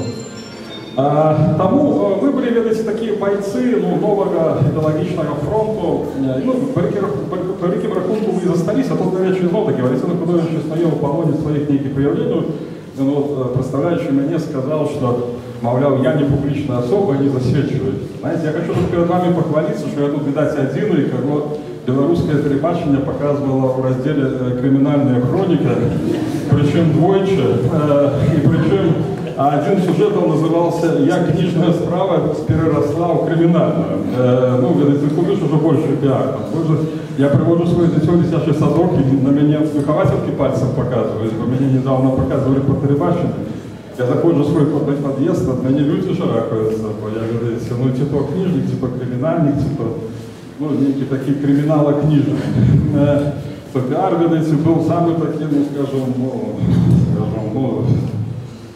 самый конкретный. Хотя, конечно, это не поравнать это с тем, что там довелось и пережить Владимира Никитаева. Я хочу сказать, что, видите, ну, таки трохи збиваюся, бо конечно, почав говорити про одно, на репітому голові поки там одна хвилина, ну, буду так загружатися. Що далеко не все наші ідеали справдилися, але і тяжко видається ніби такою от огульною основу нам бачимо. Мовляв, там, будьте білоруськомовні, буде вам світле завтра, або будьте непохисні, і буде вам, знаєте, добра сім'я і висока зарплата, або читайте Гусерли на ночь, ваши дети будут здоровы и счастливы. На жаль, за 20-30 годов своего досить активного такого творчого життя я не здолів назапасити досвід, який б неоднозначно підводив до таких рекомендацій. Наш час – це час розчарування і певних забитків. Дасть Бог, що наша діяльність станеться неким новим плацдармом для тих людей, які приходять разом на змену нам. Коли это равно не станется, для меня это будет просто черговым ровным ключом.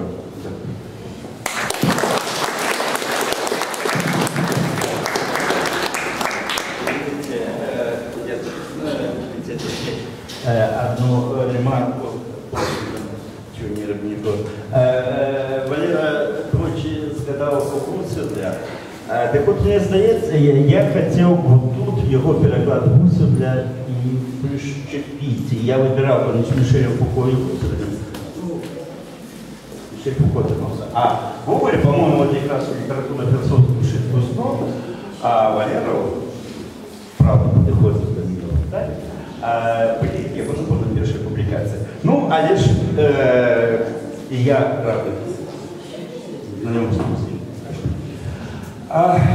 У нас еще герой и героиня.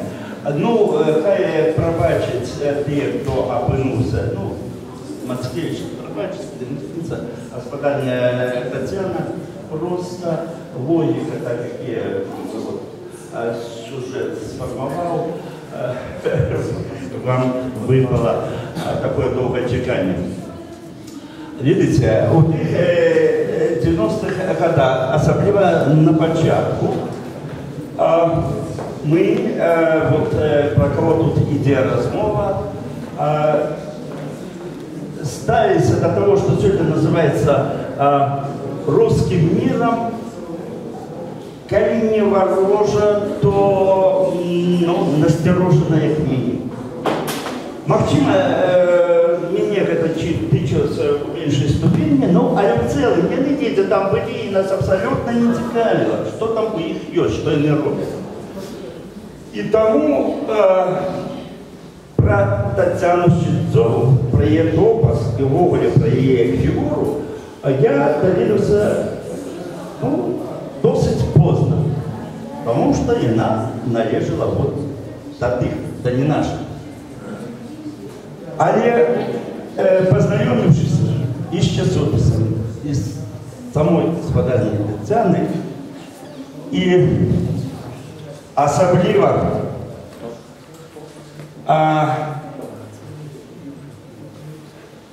отримавши книгу «Зерна Киркегора», яку, оказывается, у Беларуси, напевно, тільки ми удвох і любили вкрутую. Но вот коли моя любовь была такой платоничной, да, то господа Татьяна, вот, это ее переклад. Это сурдежничий, блескучий, выдатный переклад любимого Киркегора. И я одразу полюбил Татьяну и ее топос. И, видите, через все я перший сказал, почему фактично казали.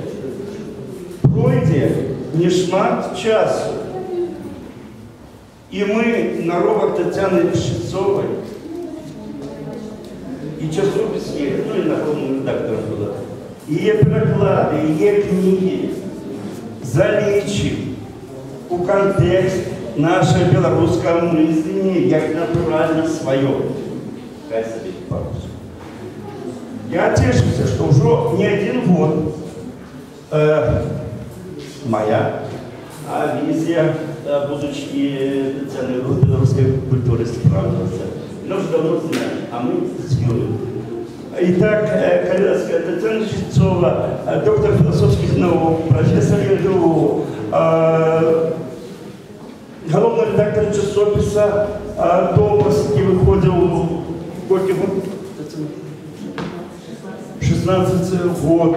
Автор своих книжек, які перекладалися, да? Вот. Ну, его невероятная разумница, один из самых близких белорусских интеллектуалов, незалежно от пола.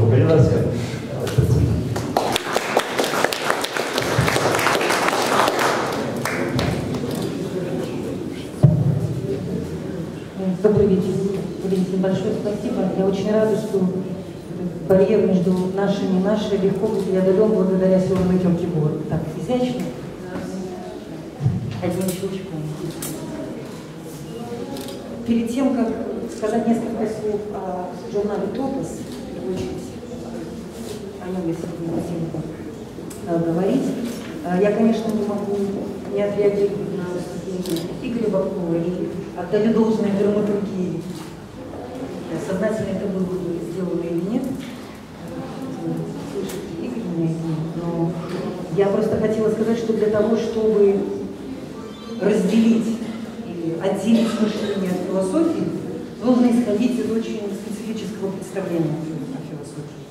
Нужно иметь образ философии как какой-то скучной, схоластической, деградирующей интеллектуальной практики. В общем, примерно из такого образа, очевидно, и исходил. Возвращаясь к журналу, философско-культурологическому журналу «Топос», о котором, к счастью, не нужно говорить сегодня в прошедшем времени, журнал издается с 2000 года, и так вот прыгая сейчас все-таки в 90-е, да, это самый первый номер. Журнал менял обличие.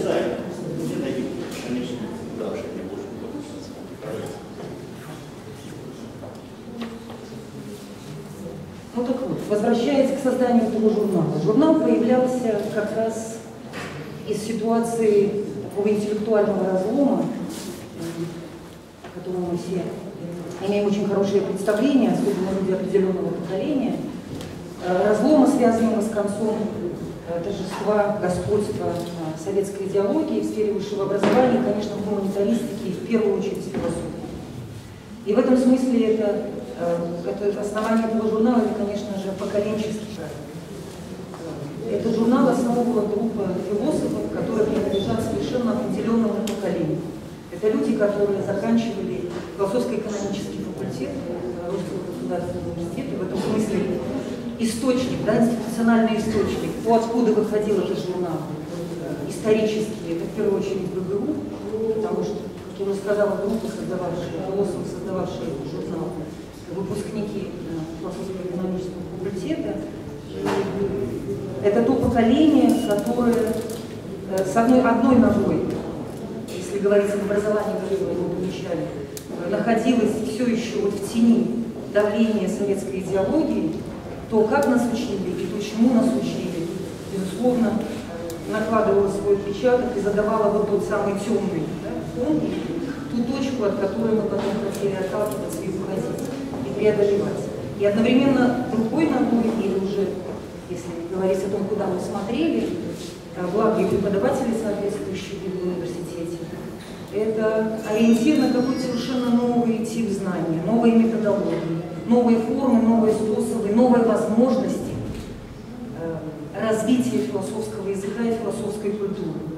И дай Бог, производство знаний именно в этой конкретной сфере, в области философии в широком понимании, беря и социальную теорию, и культурную аналитику, то есть там, где философия может творчески, сегодня это слово уже звучало, производить, не обслуживая конкретную идеологию. Нашему поколению в этом смысле повезло. То есть мы находились на переломе. Если смотреть как-то приложение к нашим дипломам, да, то то есть что мы изучали, то можно видеть и по названию курсов, но главное, по именам преподавателей. Вот, насколько мы были действительно такими гибридными продуктами в плане образования, которое мы получили.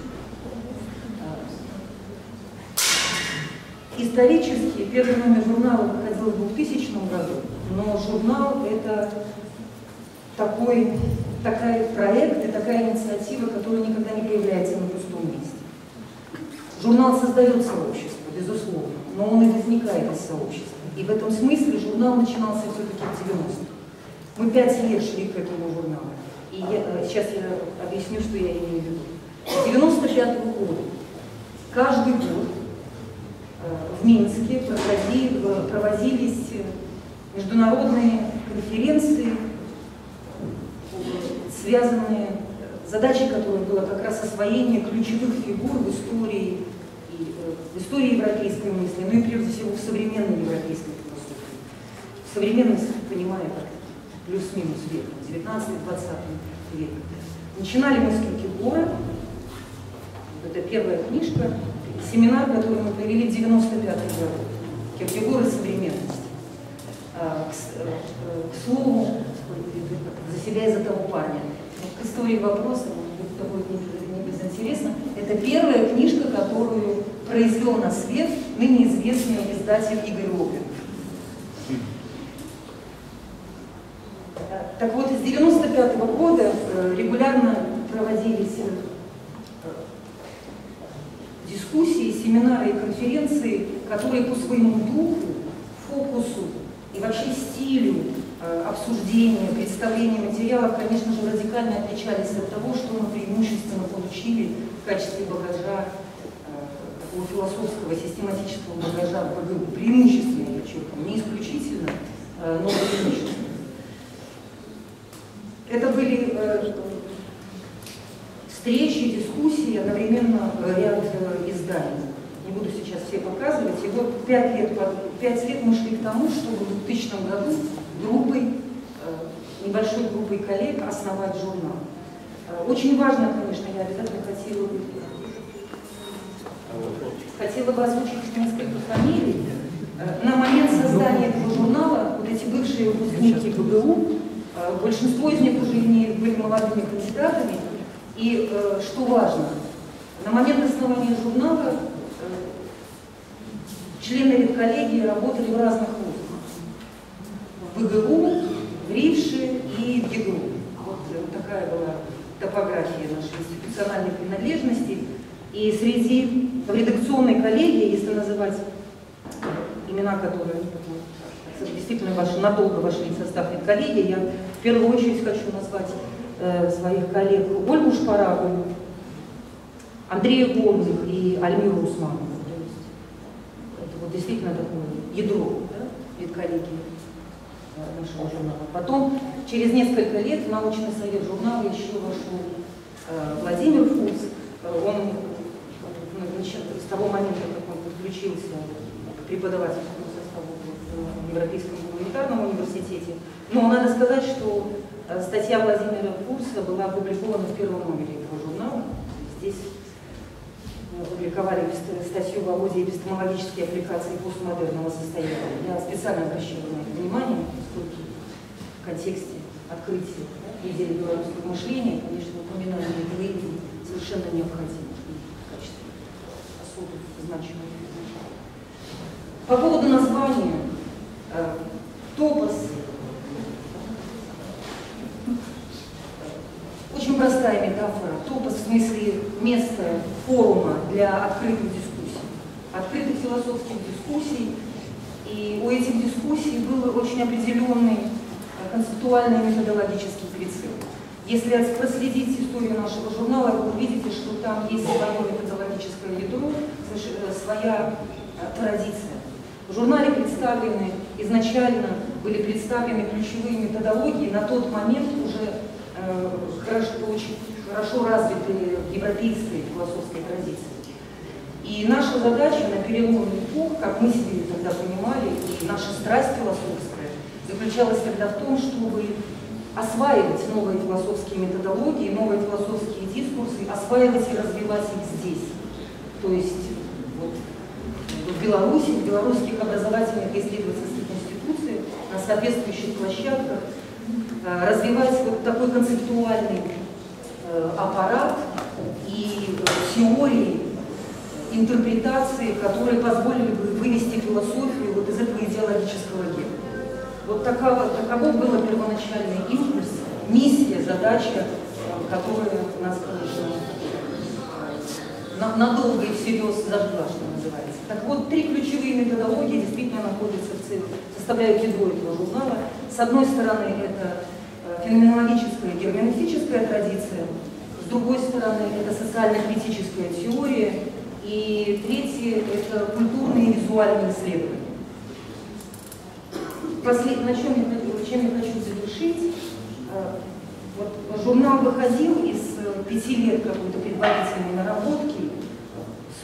Благодаря существованию этого журнала и формированию сообщества, авторов, читателей в разных институциях белорусских, определенным следствием того, что этот журнал издавался, работал, стало то, что на определенном этапе появилась и соответствующие книжные серии.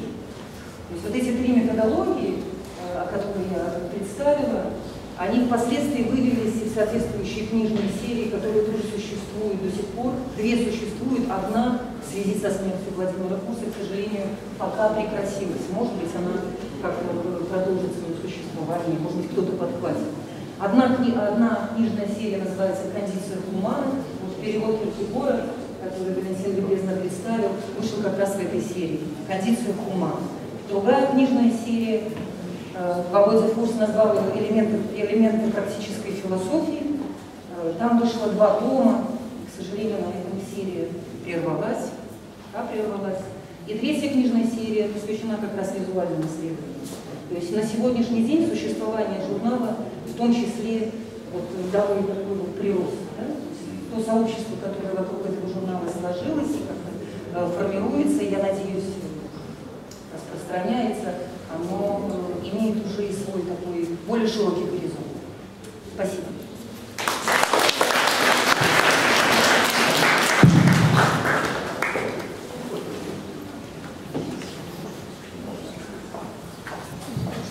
Владимир Мацкевич не належит такого контекста героев, які виступали тут попередні трошки. Не будем сподівання Тетяну Поколі в этом сенсі його улучшать. Один, что подай зв'язало з нами в ту епоху і в той контекст, это его часопис «Культурна політика», фантастичне класне видання, але яно першим номером і завершило свой шлях у будущем.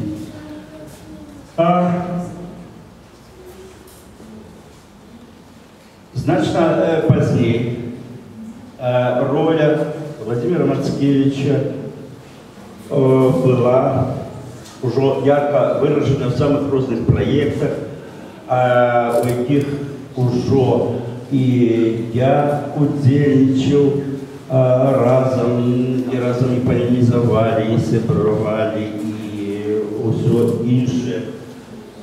И по пресі для меня Владимир Мацкевич виявлявся як один з самих креативних і талановитих наших мастеров. Але не з гэтага я хотел обов'язково им завершить сегодняшний вечер. Бачите, будем щирыми, так, уже, скажем так, после 2010 года все те проекты, які працювали в 90-е годы, покрысе почали вычерпывать свой эвристичный потенциал в области цитания. Вот про что трошки Валерий и который подобался. Да? И вот у гэты период, трошки позднее, людей, пауза затянулась, вот это вычерпывание.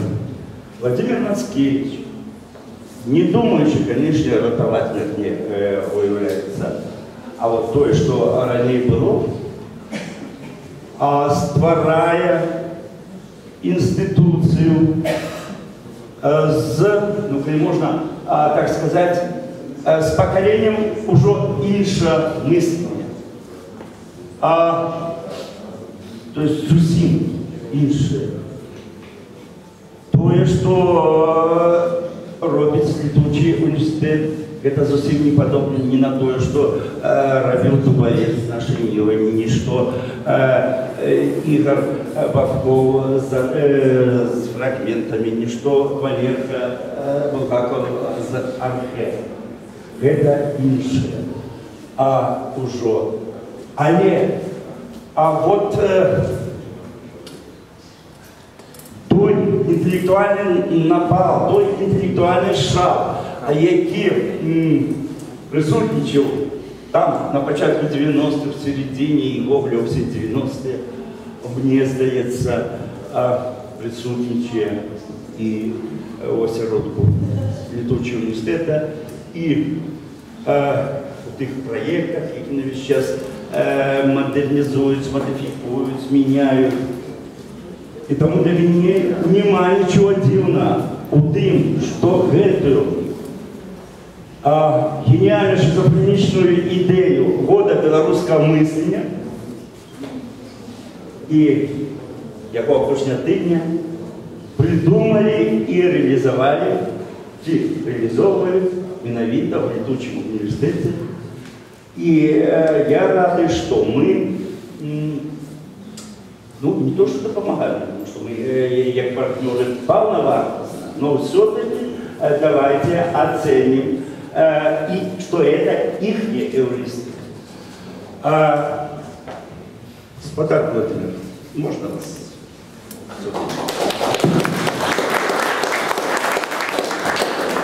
Я уже думал покрыться на тебе и... Ну, первый раз. Тяжко, ведаеце, чакаць так доўга сваёй чаргі, правда, што да. І вы стаміліся, напэўна, таму я пакуль чакаў, думаю, ну вось, калі ўжо Акудовіч Летуці мяне, напэўна, апошні, то я выйду, скажу ўсім дзякуй і на гэтым сваю прамову скончу. Але ж все ж таки я прислуховувався до того, що говорять інші мої колеги, опоненти, герої, як каже Валентин про їх. І ведаєте, тільки брак часу не дозволяє мені з усіма ними спрачатися. А спрачатися я б став, напевно, з кожним, хто тут штосьці говорить. Коли Акудович, представляючи мене, каже, що ось не належу, не доходив, так і так. Ну, справді так, напевно, я знаходжуся в такій певній одиноті. Бо, ведаєте, думаю, не так. Про все, про виступи, про Беларусь, про все, що завгодно. Так, я не був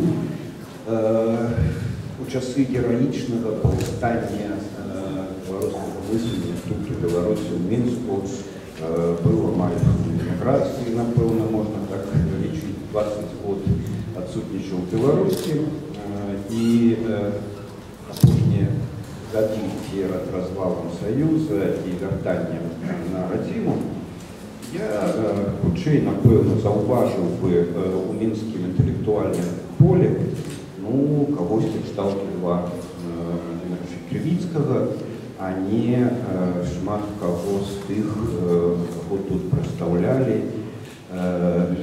бо ну, такие были светопоглядные количности. Олеж, я, як вам, напевно, комусь вядомо, я не подумав. Ось тут Тетяна Шевцова казала про 3 методології, цепляет топос. А что значит методология у тым сэнсе, якім я называю себя методологом, то яна одна. Это такая философия. Як там есть імя власная феноменология, например, такая философия, и есть такая философия, которая называется методология. Она одна. Я приехал в Беларусь, я ведал людей, которые спричинились до методологии ранее, почав їх тут шукати, вивчати, але ж нікого, окрім там 3 учнів одразу, я так і не знайшов, і вони не стали методологами, то в певний час я був один методолог. Один методолог, что это такое?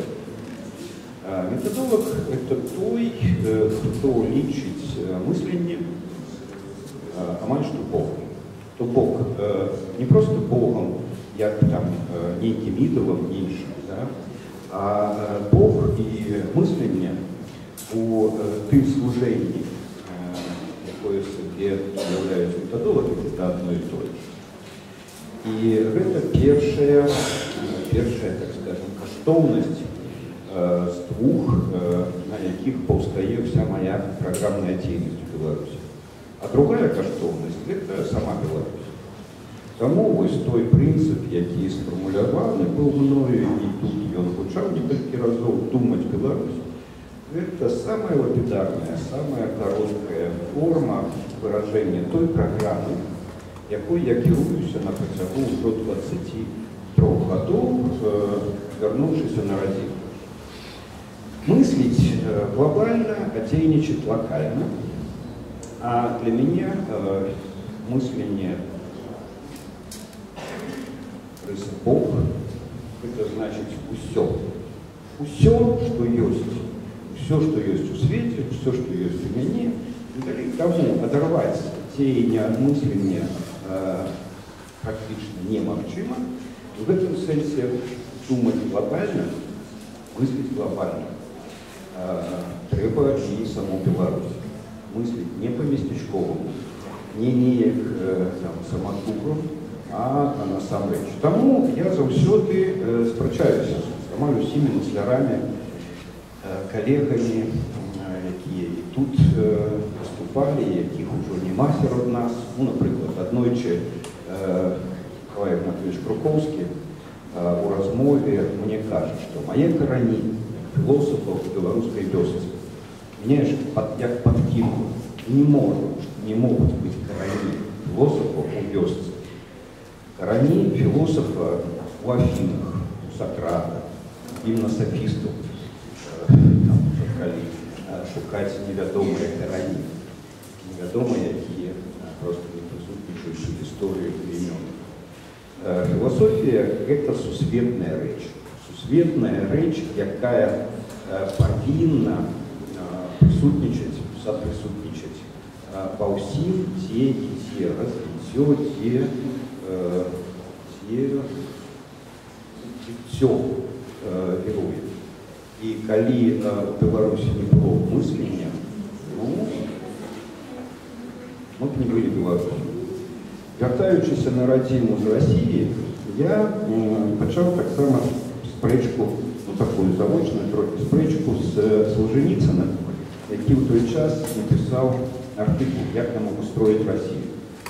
Я, почитавши этот артикул, написал свою рецензию на этот комментарий. Он назывался так: «Чего не хапает, как отказать на питание, як устроить Россию». Написавши это и разважаючи про это, я зрозумел, что в России, коли и было мысление, а оно было у московскому методологічному гуртку, до якого я належу кожні годы, то оно скончивается. Россия ператвараецца у немыслячую краіну. Немыслячая краіна – это велізарная небяспека для людей, які ў ёй жывуць, і для всего свету. Не маючи намер вернуться на Беларусь, я накладно ведал, что Беларусь павінна быць мыслячай краінай. Мыслення, колькі разоў яно тут гучала сёння, и гучала, мне здаецца, у неадпаведных контекстах. Ну, например, калі Александр Владимир Николаев кажа, што ось беларусы здольны тыдзень. Это занадто оптимистично. Один из моих сяброў, оппонентов, и складніліся наши адносіны. Нябожчык Александр Грицанов заўсёды казаў пра людзей прыкладна наступна. Вот гэты добрый человек, хороший человек, бо ён можа вытрымаць 5 хвілін змястоўнай размовы. Бог мысліць 5 хвілін. 5 хвілін мысліць — это по мне не абы што. Здольнасць мысліць хвіліны — гэта ўжо паказчык вельмі годнага чалавека. Як той самы Хайдегер, які таксама не раз тут включаў, пачынаючы сваю лекцыю для немцаў пра мысленне, казаў, што адзін з галоўных фактаў, які мы павінны ведаць пра мысленне, гэта тое, што мы яшчэ не мыслім.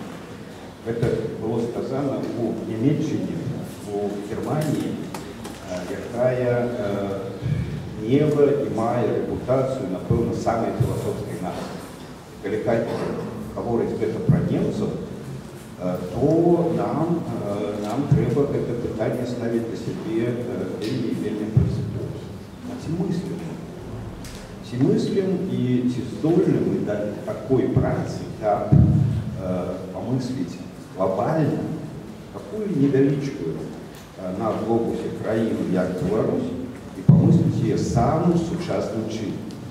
Не ў лапцях вышыванцы з пагаднымі сімваламі так і далей, не забываючыся пра гэта, але ж не толькі так, а як самую сучасную, самую перадавую краіну ў свеце.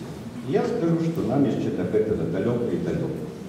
Я сапраўды узгаданы тут часопіс «Культурная палітыка», пра які Валентин сказаў, што быў толькі адзін номер. Я вам покажу просто. Это номер позначены як 0. 0. Номер 0. Бо гэта толькі была заявка на часопіс, які не адбыўся. Інтэлектуальны часопіс, які не адбыўся, тому што там толькі мой тэкст, ну і яшчэ аднаго самого беда, які это быў тварыў. Быў падрыхтаваны другі нумар, але ж грошы, як заўсёды былі перашкоды, мы проста не выдалі. Ён існаваў толькі ў электронным выглядзе. Там ужо было шмат аўтараў, больш за 10. Але ж не адбыўся. І шмат што спробаў мыслення ў Беларусі не адбываецца.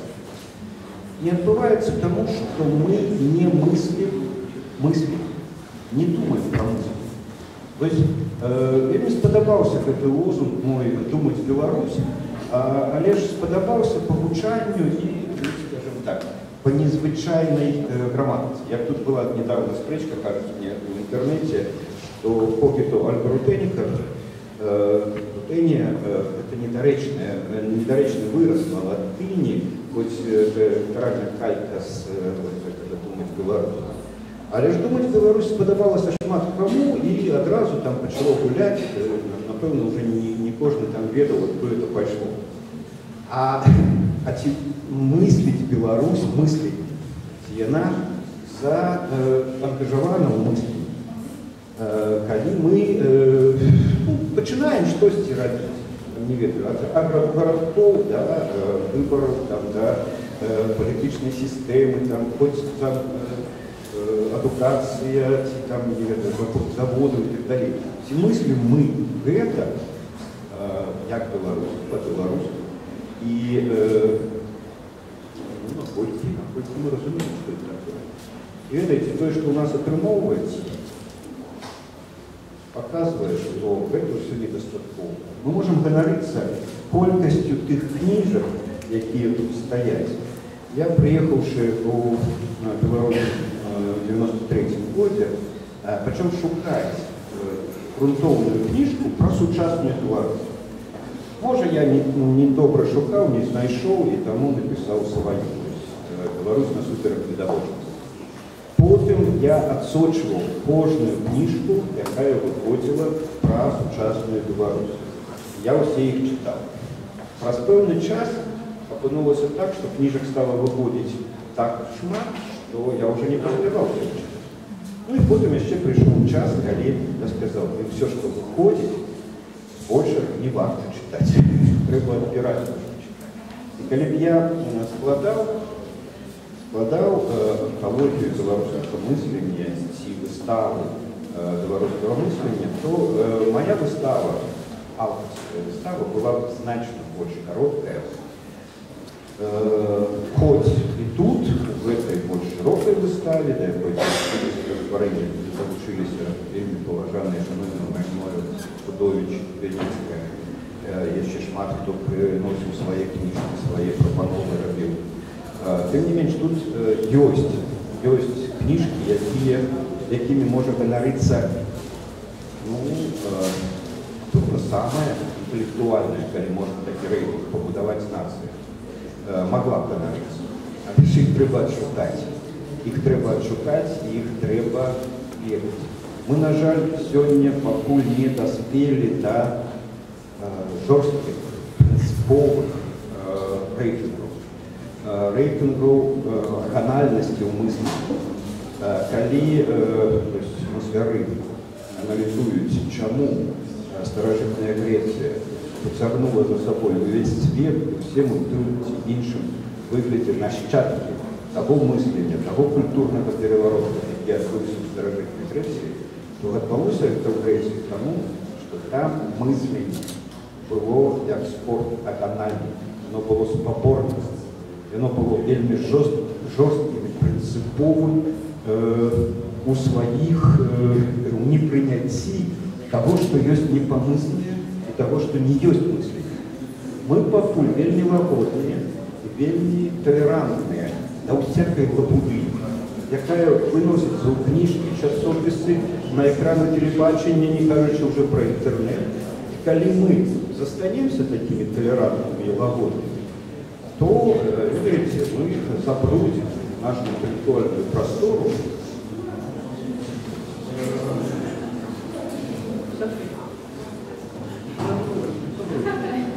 Тому одно з галоўных зараз для нас...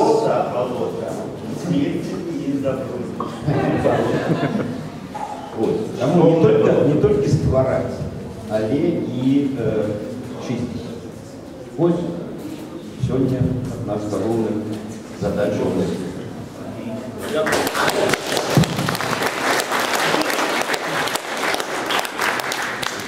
Шановні сябры, калегі, просто усім, хто витримав стільки часу говорення інтелектуалів. Ведаеце, сапраўды, гэта рэдка. Ну да, сышоў не было, часу не было. Але я уже думаў, што больш за 2 гадзіны мы так мы засталіся. Дякую вам всім.